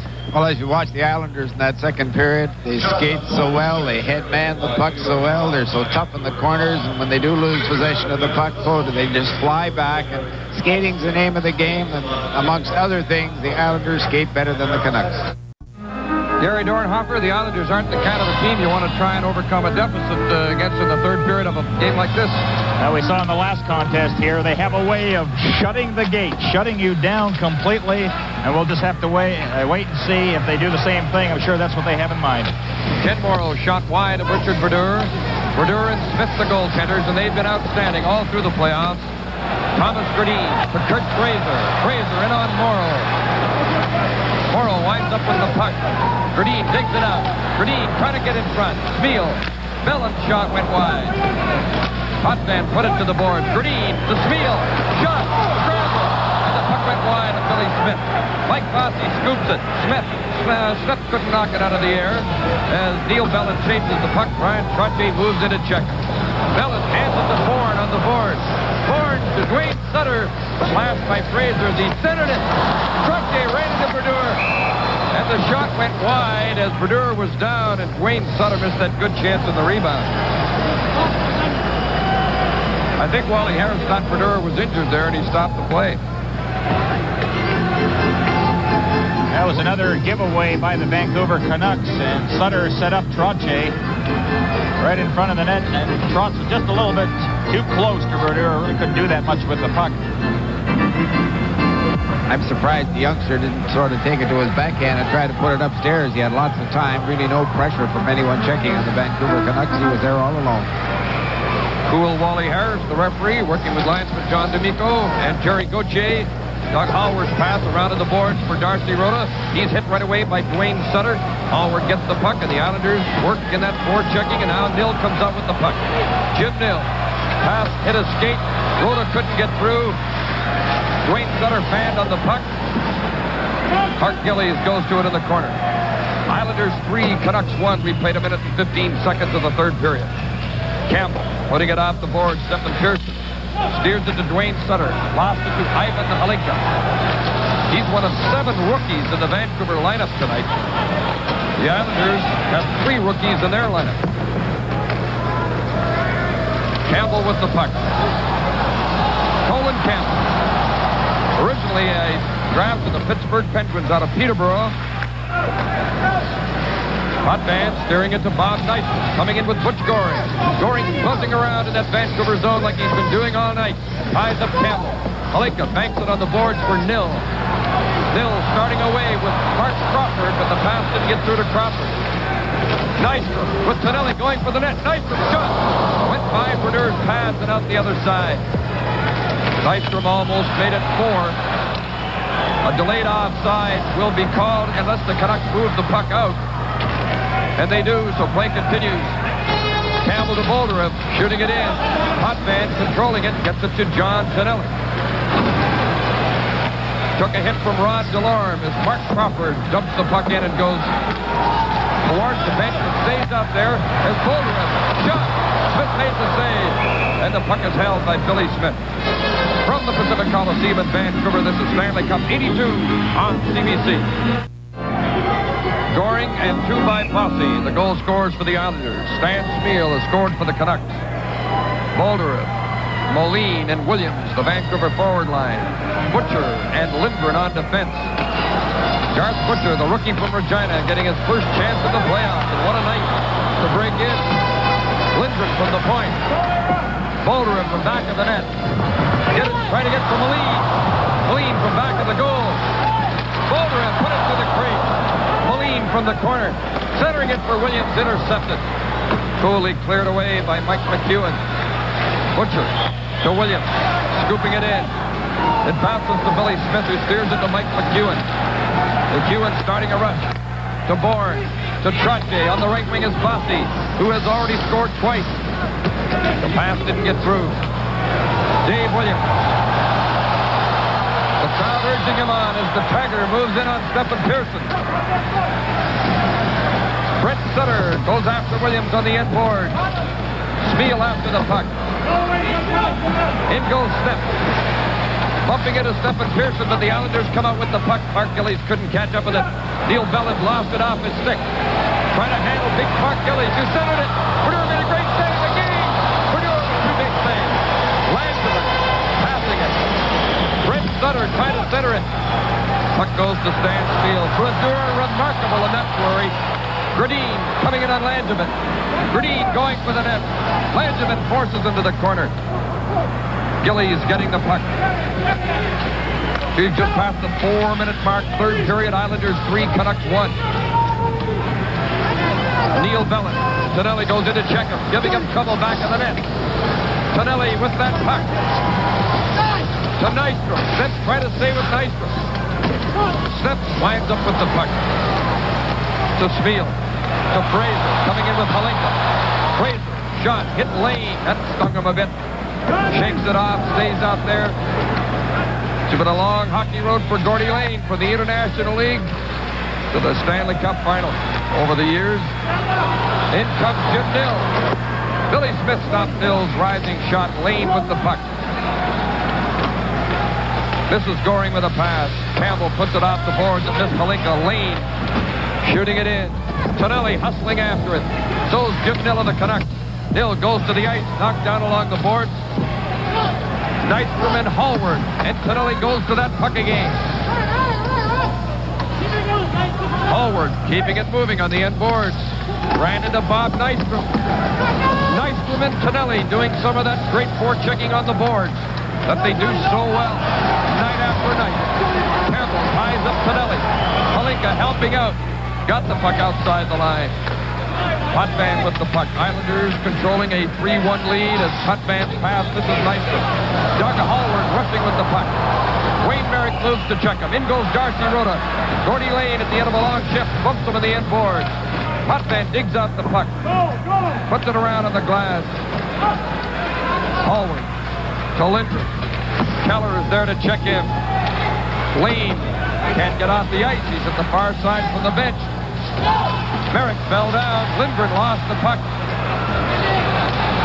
Anders Keller played it back to Denny Potvin. Over to Lane. Mark Crawford moves to him. This is Billy Carroll. Turning with the puck, looking in front, put it in the slot, and the shot deflects off Lindgren as Anders Keller got the shot away. Mark Crawford down the left boards. His pass tipped away. Check, check, check. That's the Islanders' game right now as they sent two men in very deep forechecking. They lead 3-1. Crawford, bumped by Morrow. Trotti's pass intercepted by Mark Crawford. Rookie Mark Crawford.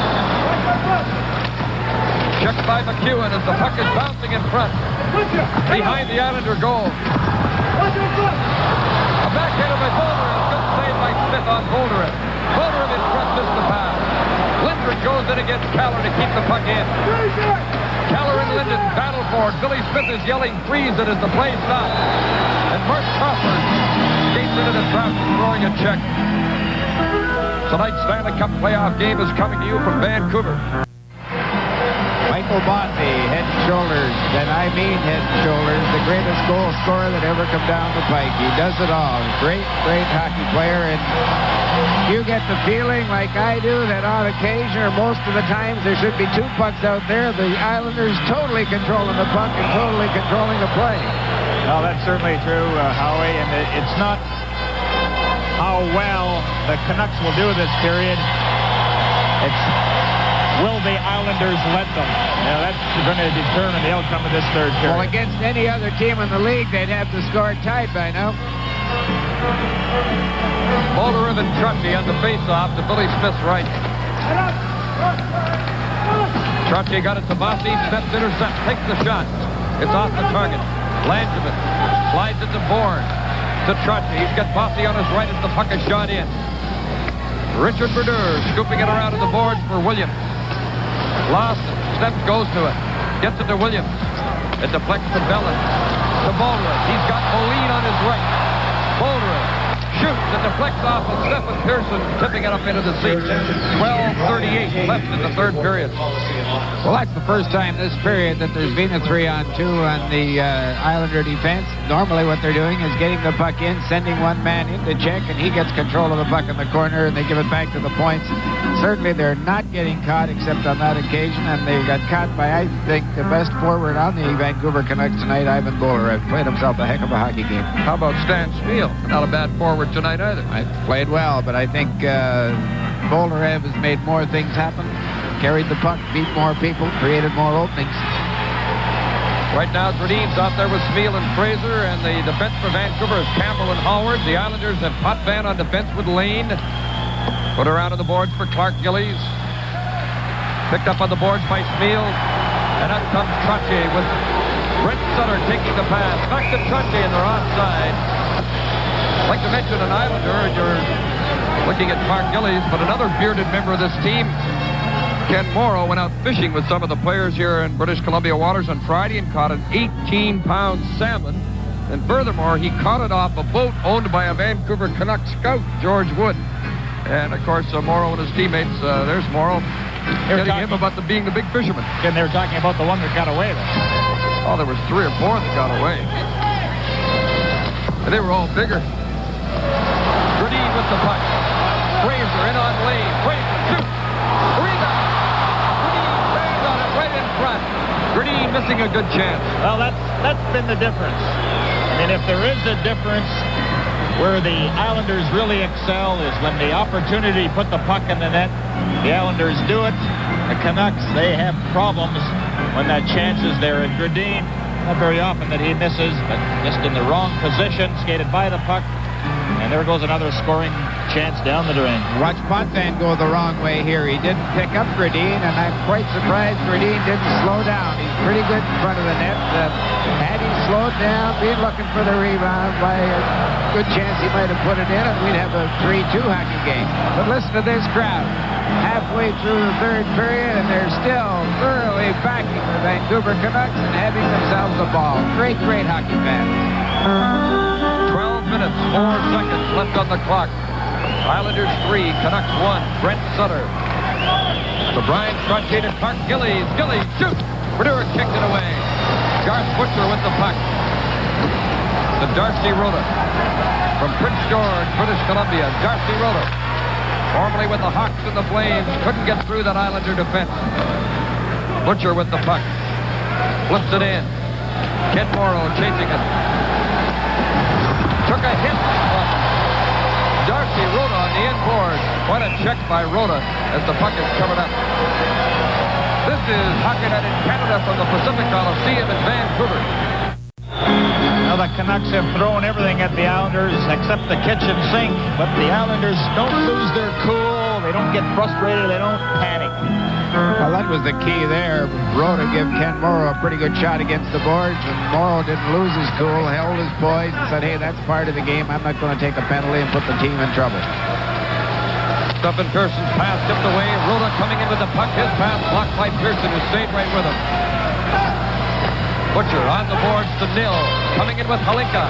Nil into the slot. Couldn't get the shot. Lindgren shoots. They hit Billy Smith through the traffic. And Billy Smith, I don't think saw that one, but he's stopping the ball. You're totally right there. It hit him through the traffic. He knew the shot was down low, and he went down on his knees, or the butterfly spread, and the puck did hit him. Now, Howie, sometimes you have to be lucky. This is one of those occasions. The deflection with Pearson in front of the net and hit Smith and into the corner. Short chips. That's what the Canucks are doing right now. Throwing everything at New York. They've carried the play for the last 3 or 4 minutes, but just can't put one in the net. Well, I just don't think it's possible for those fellas to give up or to quit. So this crowd is just waving the towels now with as much or more enthusiasm as they did in the opening game. Great to see it. Great to be part of it. Williams and Trottier on the faceoff. Lane with the puck. 10:56 left on the clock. Neil Belland with the puck. Now to Snap. Nystrom moves to him. Crawford plays it back to Belland. 2 rookies in the Vancouver lineup. Williams with the puck. In on Potvin. The shot. Smith took it in the chest. And Potvin really decked Tiger Williams after he put the shot. I'll tell you, when you go in on that Potvin one-on-one and you shoot the puck, you just don't want to watch the goalie make the save, because if you do, you pay the price. Howie, I like the guys that make that pretty pass and then look back to admire it. Then you find yourself up in row 7. That Potvin always finishes his checks. It really didn't look like a difficult shot. Smith perhaps made it look a little more difficult than it was. And you saw Crawford knock Lane into the net.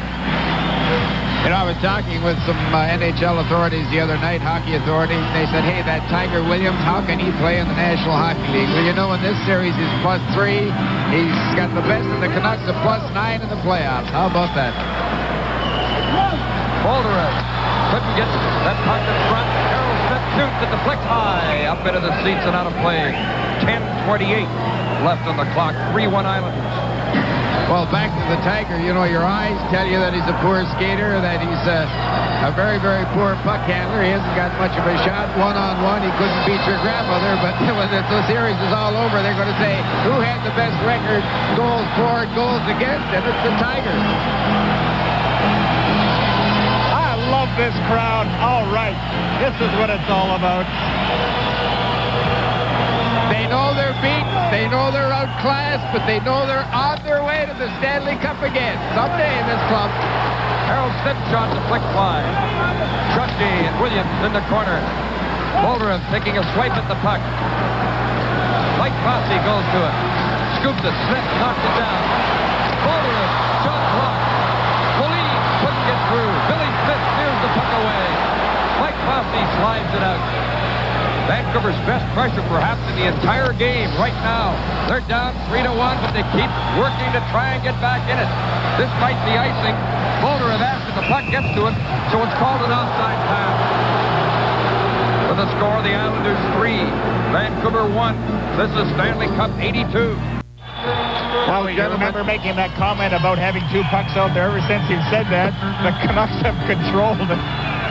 They must have a direct line right to the bench. Well, I wish they'd have one to the net. Clark Gillies along the boards against Smeal. Smeal gets the puck to Fraser. For Campbell, it's tipped away. Brent Sutter checks it loose. Hallward puts it on the boards. Dwayne Sutter to Gillies, coming in with Brent Sutter. Brent Sutter in the slot. Bump. A shot by Green Sutter went high, and it went into the crowd. I'll tell you, the Vancouver Canucks do not deserve to be 3-2 or within one goal of New York, but I'd like to see him get a goal to make it 3-2. The last 4 or 5 minutes could be tremendously entertaining. Who knows? You might even go into overtime then.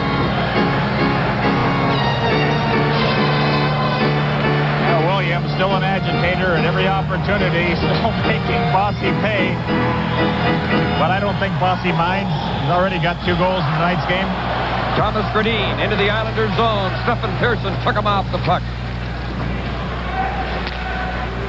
This is Clark Gillies. Shot hit Doug Hallward. Loose puck in front.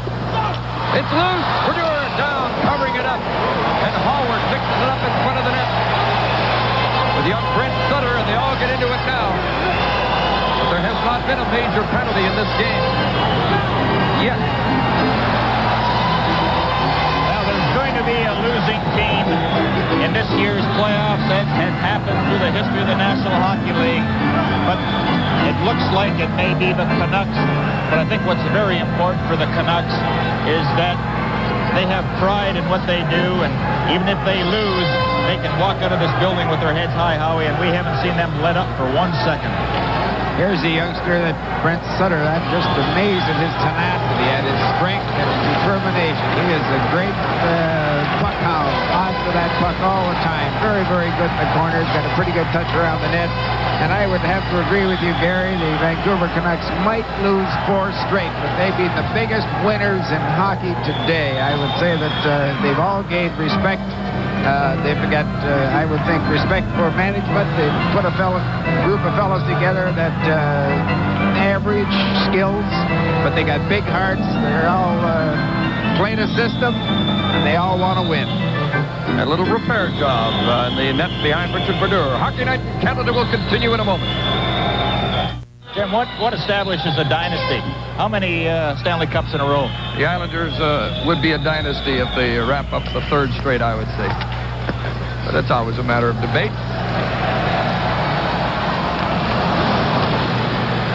In goes Tonelli to check Garth Butcher, a 19-year-old in the Vancouver defense.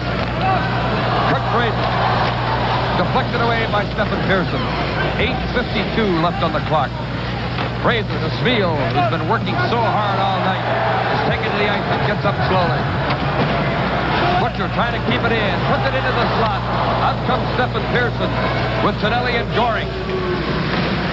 Pearson controlling the puck, trying to get it to Goring, and Lindgren winds up in possession. To Gradine, coming in with Fraser and Smeal. Fraser in the slot, trying to get it over to Smeal, but it went off the skate. Tonelli dumps it in as they change on the fly with 8:17 left on the clock.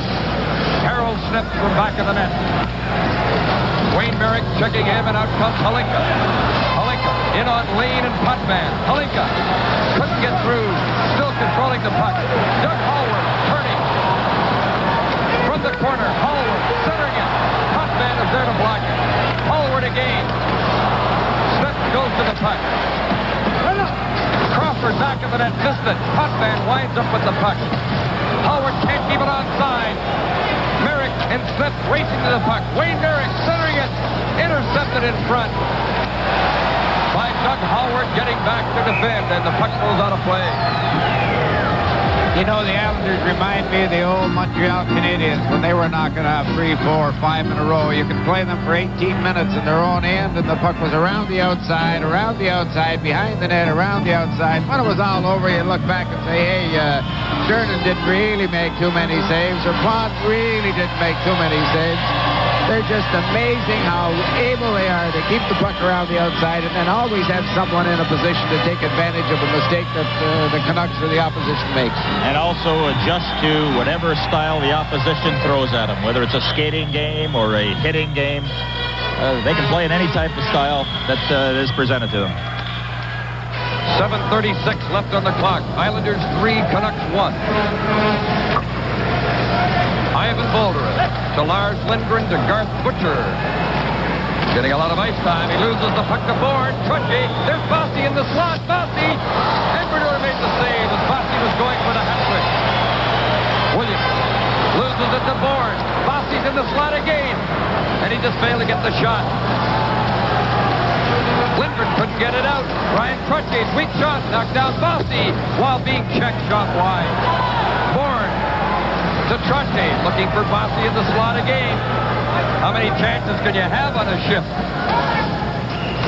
Boldurin to Williams. Couldn't get it out. Trottier moving in on Butcher. Bourne waiting in front. Bernier covers up the puck. Live from the Pacific Coliseum in Vancouver, the Stanley Cup playoffs. Well, gentlemen, that Bossy is just something else. Jim has said many a time, Boldurin was all over him. He had 2 shots. Lindgren was laying all over him. He had 2 shots. And still he shakes guys free and gets in the hole. Steps from back of the net. As the Vancouver team continues to try. They're showing an awful lot of that. But they're still down 3-1 as in comes Halinka, went off his leg. So the play's offside. 6:32 left, and there's big Ivan Halinka. Quite an adjustment for him from Czechoslovakia to Canada this year.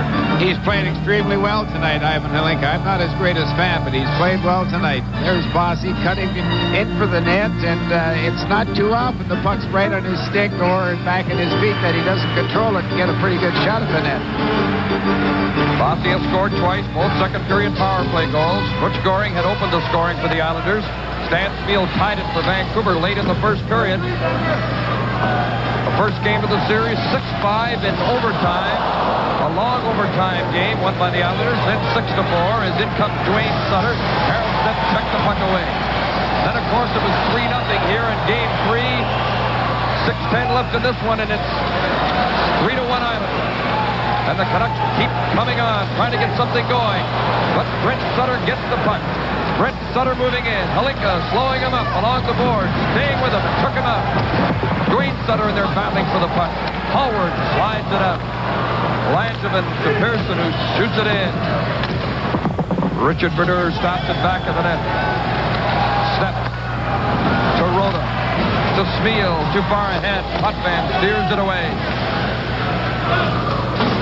In goes Butch Goring. Puck got away from him. Lars Lindgren scoops it out for Stansfield. Checked off the puck by Tonelli.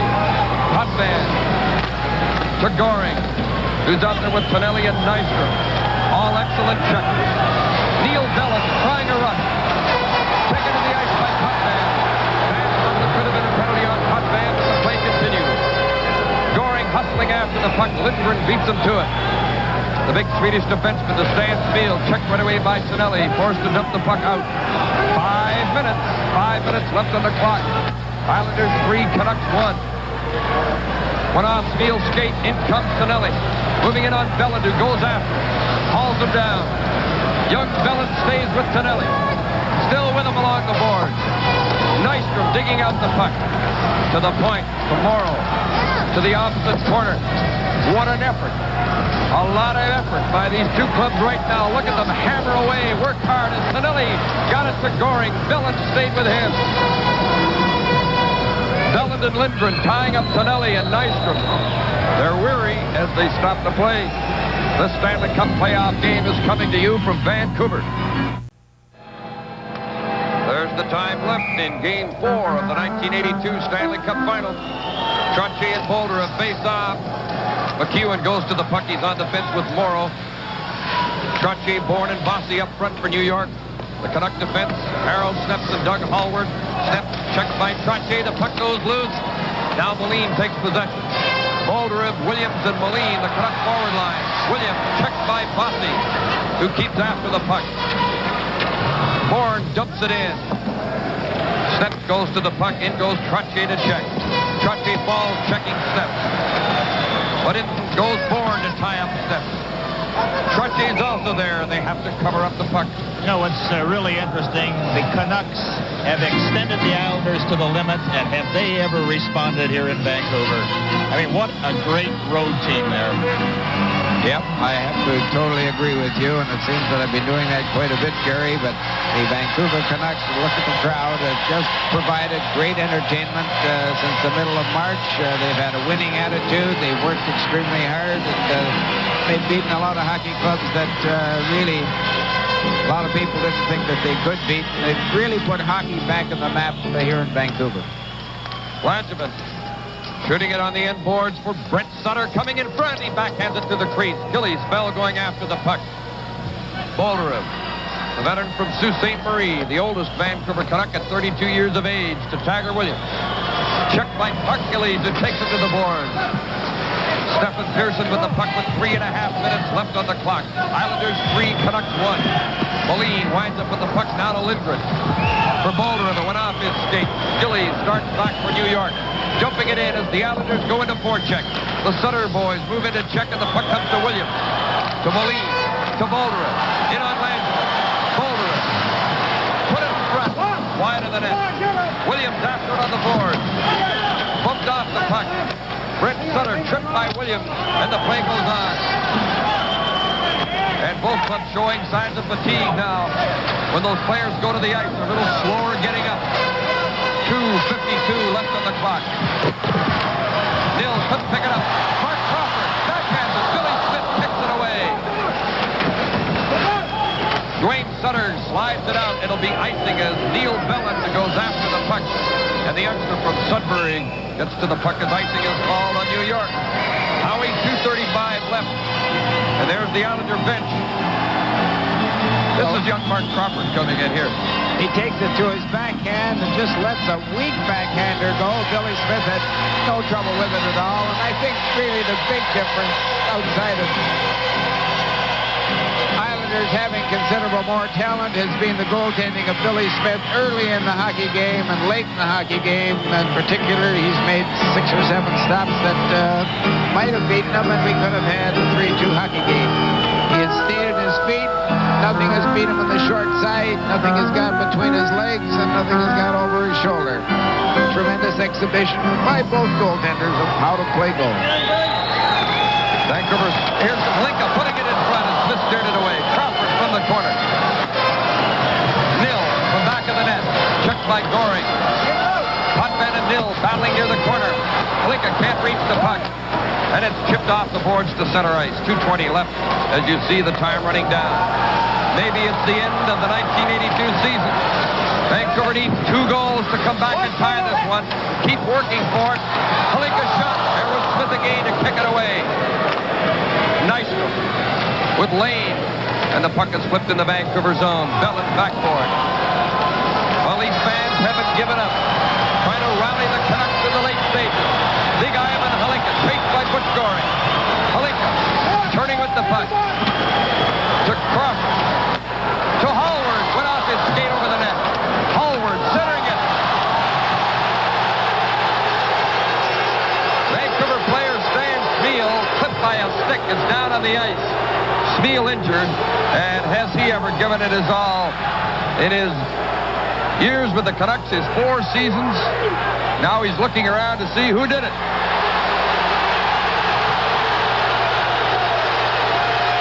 finger is pointing at Billy Smith, the goaltender, for clipping Stan Smeel. And Smith has really been avoiding this kind of thing in the last few games. We'll see what happens.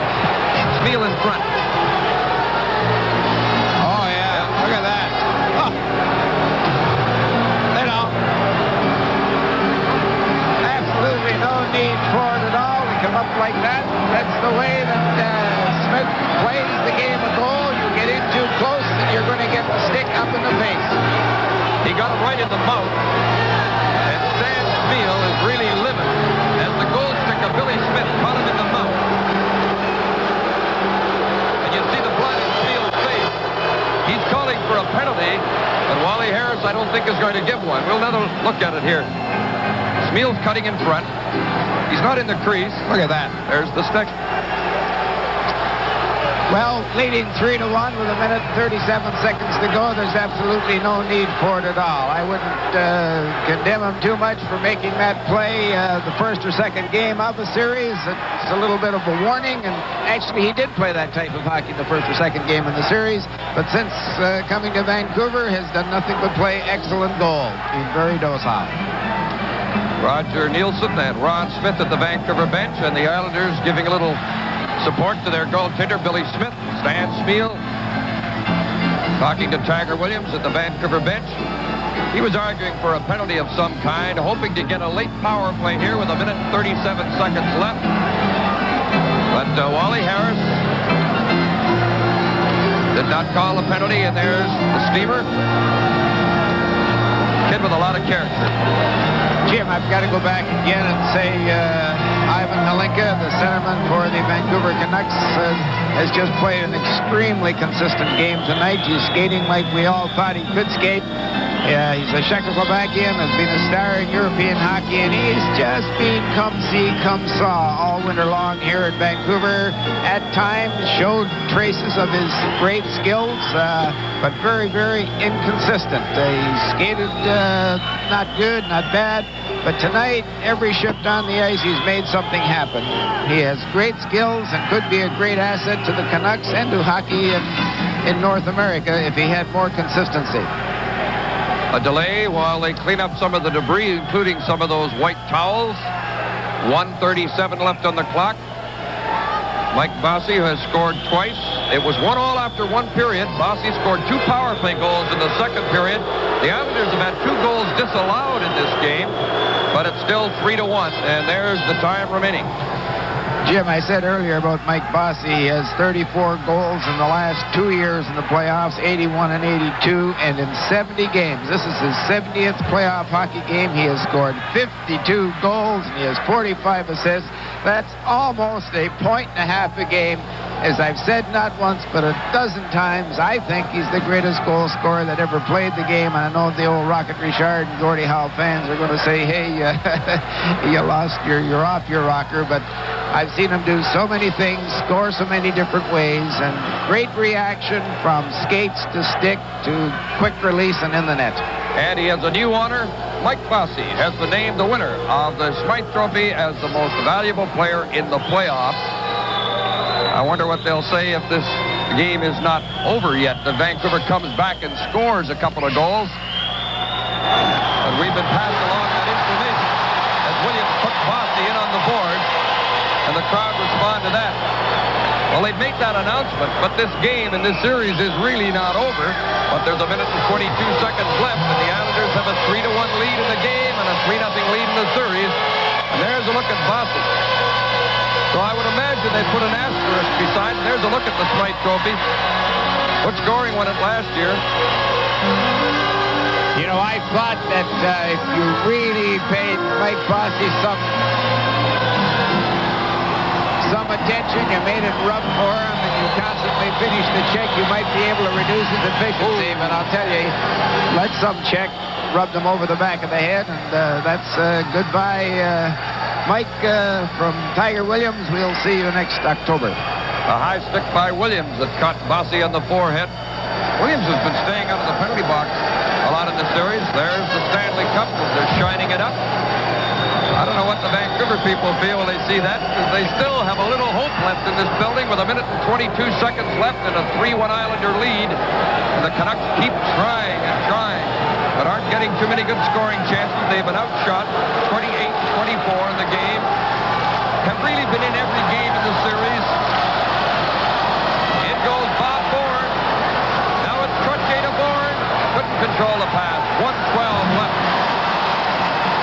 The first game, a long overtime game. The second game was 4-all with 12 minutes to go. The third game was 2-0 till late in the game. And this game has been 3-1 Islanders since midway through the second period. We're in the last minute of regulation time. Vancouver's goal is empty now. The Canucks using 6 attackers, desperately trying to get some late goals. They need 2. The puck is cleared into the seats. 40 seconds left in regulation time. Well, you know, it's been just a great hockey game, tremendously interesting. I would think the fans here are very happy with everything except the final outcome. But if you were to sit down and really examine the referee's performance, I would think you could question a lot of his judgment. You can't question the judgment really, because it has been an excellent hockey game, and they make the hockey game as much or more than the hockey players. Stan Smeel is back out on the ice after that slip from Billy Smith's stick. And Potvin and Smeel and the officials are having a conference here. Wally Harris wants to keep a lid on things. Well, the Vancouver Canucks are down and their net is empty. But, you know, they're going to scrap and battle and fight right down to that last second. Oh, they certainly are, and the fans are staying right with them. Jim, you and I have sat here many a game this year, 3-1 down, or even a tie hockey game with 5 minutes to go, and the place would start to empty. Every seat is still occupied. The fans here are still waving the white towels. They're still hollering. Vancouver has called a timeout.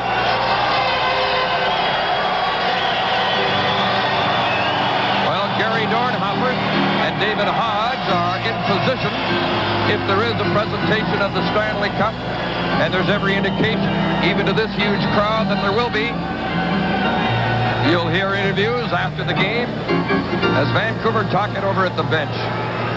Well, the Canucks really caught fire late in the season as you look at Doug Howard.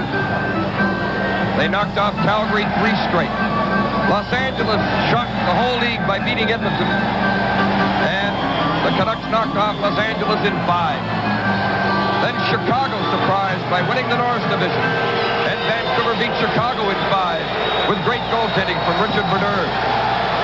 But running into the great Islanders, and Billy Smith appears to have brought the Cinderella story to a finish. Well, I said earlier, Richard Bernard gave the Canucks a 1-goal advantage at the start of every game. That's how well he was playing. And certainly here in the Islanders series, it's been equal. Smith has just played extremely well every game in the fourth. 6 attackers for Vancouver. Bolderev and Trottier facing off from the point. Howard shoots, kicked just wide, close call.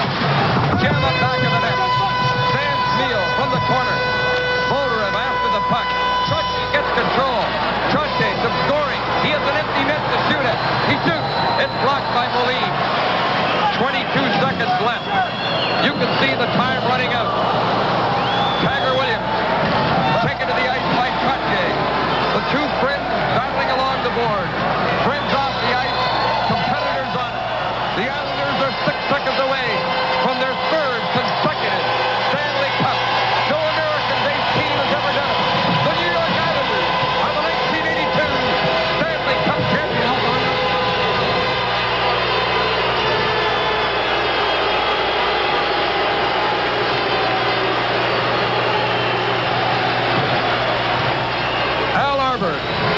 The 7th time he'll have sipped champagne from the Stanley Cup. Billy Smith, not popular here, but they love him in Long Island, and why not? His 15th win in the playoffs. The Canucks around Richard Bernard. As the players stay on the ice, Al Arbour and Gordie Lane. Al Arbour, 3 times the winning coach, consecutive victories in the Stanley Cup Finals. His captain, Denny Potvin, who played a great game tonight, Howie. He certainly did, as did Billy Smith. And I thought a fellow who played extremely well, is Bobby Nystrom. Every time he handled the puck, he made something happen. Jim, I think you'd have to agree that big blue machine from Long Island, New York, has tremendous talent. They're going to be very, very hard to take that Stanley Cup away from. There's a good shot of Richard Brodeur and Mike Bossy. 2 stories in the Stanley Cup final and the series. And I know they know Richard Brodeur personally. He was an Islander before. A tremendous hockey club, the New York Islanders, and Clark, is it as exciting as the first one?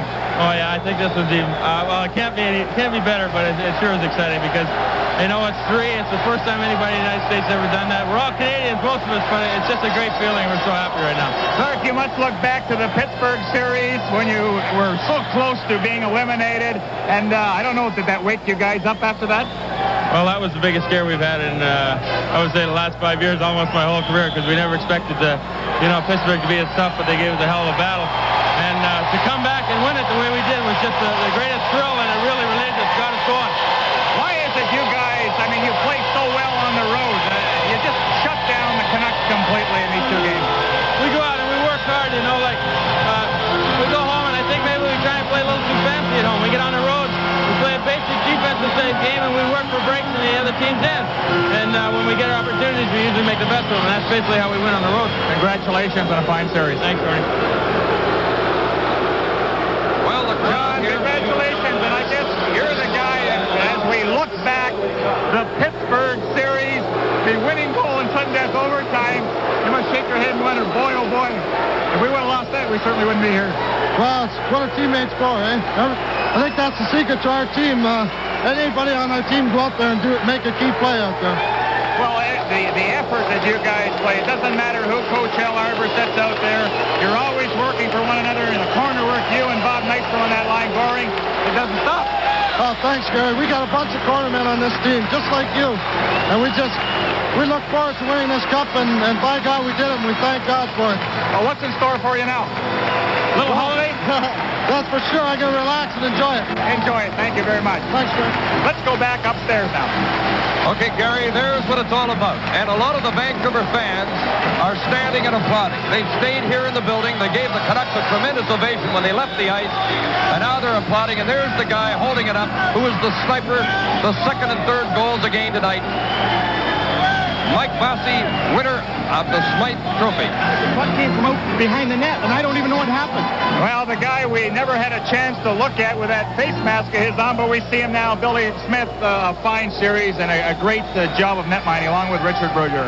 Oh, yeah, it was a great series. Richard played well, and I had to do the same in order to win. Well, it seems that the Vancouver Canucks, they threw everything possible at you, but when they needed a goal, they just couldn't get it by you. Well, that's my job. My team plays pretty well in front of me. And it's the old saying, you got to come up with the big save at the right time, and I feel that's what I did. Billy, fine effort, and congratulations. Enjoy the cup. Let's go back upstairs again. Okay, Gary, Denny Potvin with the Stanley Cup. 3 straight times. He'll have his name on it. The Islanders in the playoffs for the 8th consecutive year. Howie, who's ever going to beat this team? They're pretty young yet. Well, I thought the only club in the league that really had a shot at beating was in the same division or in the same section, Montreal Canadiens. If they acquired in National Hockey League goaltending, they had a shot at it, but they went out quick by Quebec. The Islanders, Jim, have just a tremendous power play. They were 8 for 20 with Bossy and Trottier showing the way. Billy Smith played very sound goals, spectacular at times. Here in Vancouver, he allowed 1 goal in 2 games. Denny Potvin was a Potvin that I remember 4 or 5 years ago. He controlled the play behind the blue line. He was tremendous on the point. And certainly did he make the long pass, the short pass coming out of his own end. And the Islanders killed penalties. They allowed the Canucks just 4 goals in, 19 or 20 tries. Yes, and the Islanders are popping the champagne corks as they win it on the road for the first time after winning it twice at home. This is Stanley Cup 82 from Vancouver.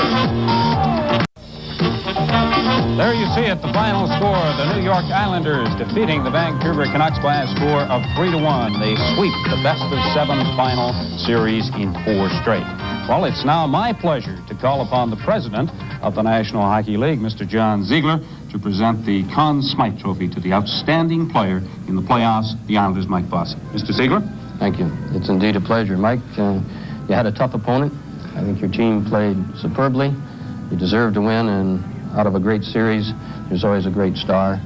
And it's a great pleasure to present you the Conn Smythe Trophy as the outstanding player in the playoffs. Congratulations, Mike. Thank you. There's the trophy. Michael, you've held the Stanley Cup for 3 straight years. The first time you won the Conn Smythe. How does this rate? Well, I sure am glad I won it last year.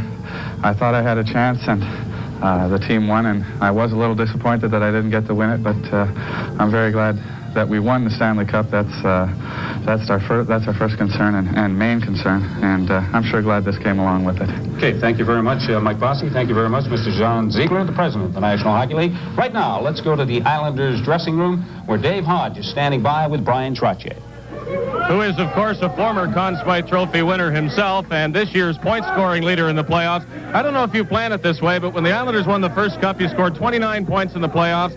Last year you scored 29 points, and this year you scored 29 points. Now you figure that out for me, will you? I really can't, Dave. I'm just happy to contribute. The guys were working hard. They're bearing down in scoring opportunities to put me right back up there again this year. I can't be more appreciative than seeing that silver thing is back in this dressing room. After 3 in a row, people out there are going to wonder if this is subdued compared to the first time or the second time. I guess the noise says it, but why don't you use some words too? Well, it's always different. You know, I can understand how Montreal felt all those years they were winning it. You know, I just hope people don't get sick and tired of seeing us win it like they told me they were sick and tired of Montreal winning it. We're just so proud of everybody in this dressing room, and you can't express just how happy you really feel, Dave. One of the differences you talk about is that this one has been won on the road. Now, you have a long flight home that I don't imagine is going to concern you at all.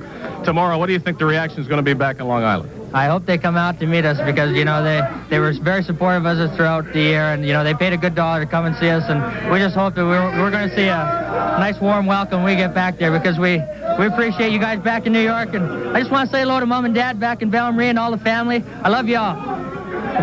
Well, we may be in the shower for a minute. We're going to bring a couple of Sutter brothers up here, 2 of 4 in the NHL, and there might be a couple more next year. There are very few of these Islanders who have not experienced this, and this is one of them, Brent Sutter. Now, you saw Dwayne the last couple of years do it, and you imagine what it'd be like. Tell me what it's like. It's hard to explain, Dave. It's an unbelievable feeling, and I'm just so happy for all these guys because, you know, they've worked so hard for it, and, you know, they're a bunch of winners, and this is the best. That's all there is to it. Come on, man! Brent is 19 years old, and now we hear what it's like for the veteran who's at 22 years old winning his 3rd cup in his 3rd NHL season. Blasé or what? Well, it's nice all the time. Every time it gets better. We're just glad to be a part of it. You want to say hello to the ranch back in Viking and the 2 older brothers who haven't yet experienced this and the 2 younger ones who would like to? Well, yes, I would. I'd like to say hi to everybody back home and that. And I'm sure Brian and Darryl will get their chance someday because, you know, I feel they've worked very hard for where they've gotten today. And they'll do it someday, too. And I'm very proud of them because they're both such an inspiration. Well, the Sutter name was on the cup twice prior to this season, and now we double that and put it on 4 times, and who knows, the Stanley Cup might become the Sutter Cup. Thanks. With me in the New York Islander dressing room is the biggest boss of the Islanders. You hear Bill Torrey and Al Arbor referred that way, but this is Mr. John O. Pickett, who is the owner of the New York Islanders, and as some coaches of this team and some players had problems in the past, so did you, and I guess this makes it worth it 3 times over, huh? Well, it certainly does. The 3rd time is just as sweet as the first time. We're so proud of the entire organization. You mentioned Bill Torrey and Al Arbor, but he's the greatest group of guys in the world, and you know they've put more effort forward in this series where they were expected to win, but there's more pressure on them when that happens, and you just can't say enough for them. Vancouver, they should be very proud. Although they lost, we've had a tremendous reception here in the city. It's a great city, and they've got a great franchise, and I want to congratulate them for a fine year up to this point on the thing. You are known for the fact and praised for the fact, too, that this isn't something you do a lot, get in the public eye, and as such, nobody's going to accuse you of meddling in this organization. You've obviously decided that's the way to do it and prefer to do it that way. Tell us something about why you think this team can be this successful and probably remain this way for a while? Well, I'll give you two quick reasons: Bill Torrey and Al Arbor. Now, if you can start with that, and then you take some great talent that Jerry Eman and Jimmy Devellano have brought into the organization. We have a great organization from the top down, all the way through. It's a small organization, but very efficient, very enthusiastic.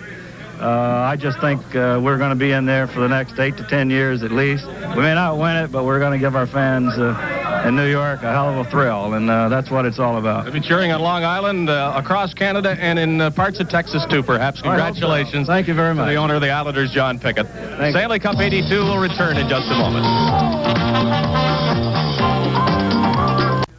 Last year's Conn Smythe Trophy recipient is this year's winning assistant coach. Does that make it a little different? You want to take all the credit for the strategy and everything? No, I don't think I can take that much credit for that. It's just as big a thrill. I'm happy for Mike Bossy because I know what a thrill it was for me, and certainly he had a tremendous playoff series. And winning it again for the third time, it's another great thrill. There has to be an oldest player on every team, and you're it.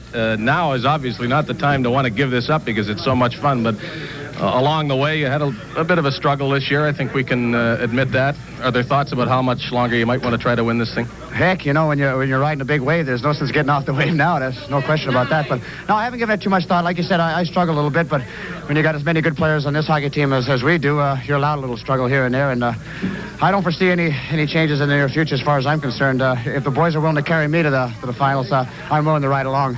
How about coaching them to another one in this role, whether on skates or not? Did you enjoy it? Absolutely. It's always a thrill. It's people say the first one's better, second one's better. Heck, at the end of the season, you're looking for the end, and this is a tremendous way to climax it all. Congratulations to Butch Goring, who scored the first goal of tonight's clinching win. And we'll now bring your boss up here, the head coach of the Islanders, Al Arbor. If you could take Butch's place here. If this keeps on, the fingers are going to run out, and you're going to need toes for the Stanley Cup rings. This is 7 of them, and a lot of memories packed into them, and some immediate ones about this team. Well, this team is a great club. We struggled at the end of the season, the last week or 2 weeks of the season, and we struggled at the beginning, but we put it back together, and we did what we had to do. We made a lot of adjustments from teams to teams that we played, but it just proved the character of our team. It's a great hockey club, and the greatest character I've ever seen on a group of players. Is the thought of the word and the team Pittsburgh rolling around in your head now to realize how close you came to not being here? I'll tell you, I'd like to kiss the fellow that put that rule in this year so I could warm up a goaltender for 2 minutes and give everybody a rest. And, we were fortunate. We made it through that. It looked like pretty dim there for a while, but our greasy jet, John Tonelli, came through for us in regulation time and overtime. Apart from that, Al, it seems to be getting easier. You beat Philadelphia in 6, you beat Minnesota in 5, and now you've beaten Vancouver in 4. Do you get any thought that it's easier to add on to the first one? No, this is, for me as a coach, this is the toughest one of the 3. We started off at the end of the season and Bossy got hurt, and we had 3 or 4 other players that were hurt, and it seemed that every game something else happened. So there had to be a lot of juggling around. We covered up a lot of things, and it was tough, but we started to play better. The 5th game against the Rangers, our team started to put things together. It's always a concern. We had 11 players that have played in that tournament and have been playing hockey since last August. So I was kind of concerned of, a little fatigue setting in. How much longer might you be doing this? I mean coaching, not winning Stanley Cups. Well, I don't know. I'm taking it one at a time, and I just like to enjoy this one a great deal. I shouldn't have corrected myself because as long as you coach, you might be winning Stanley Cups. There might be no difference. Al, congratulations and enjoy this one. Thank you very much. Al Arbor, who won 4 Stanley Cup rings as a player and now has 3 as a coach.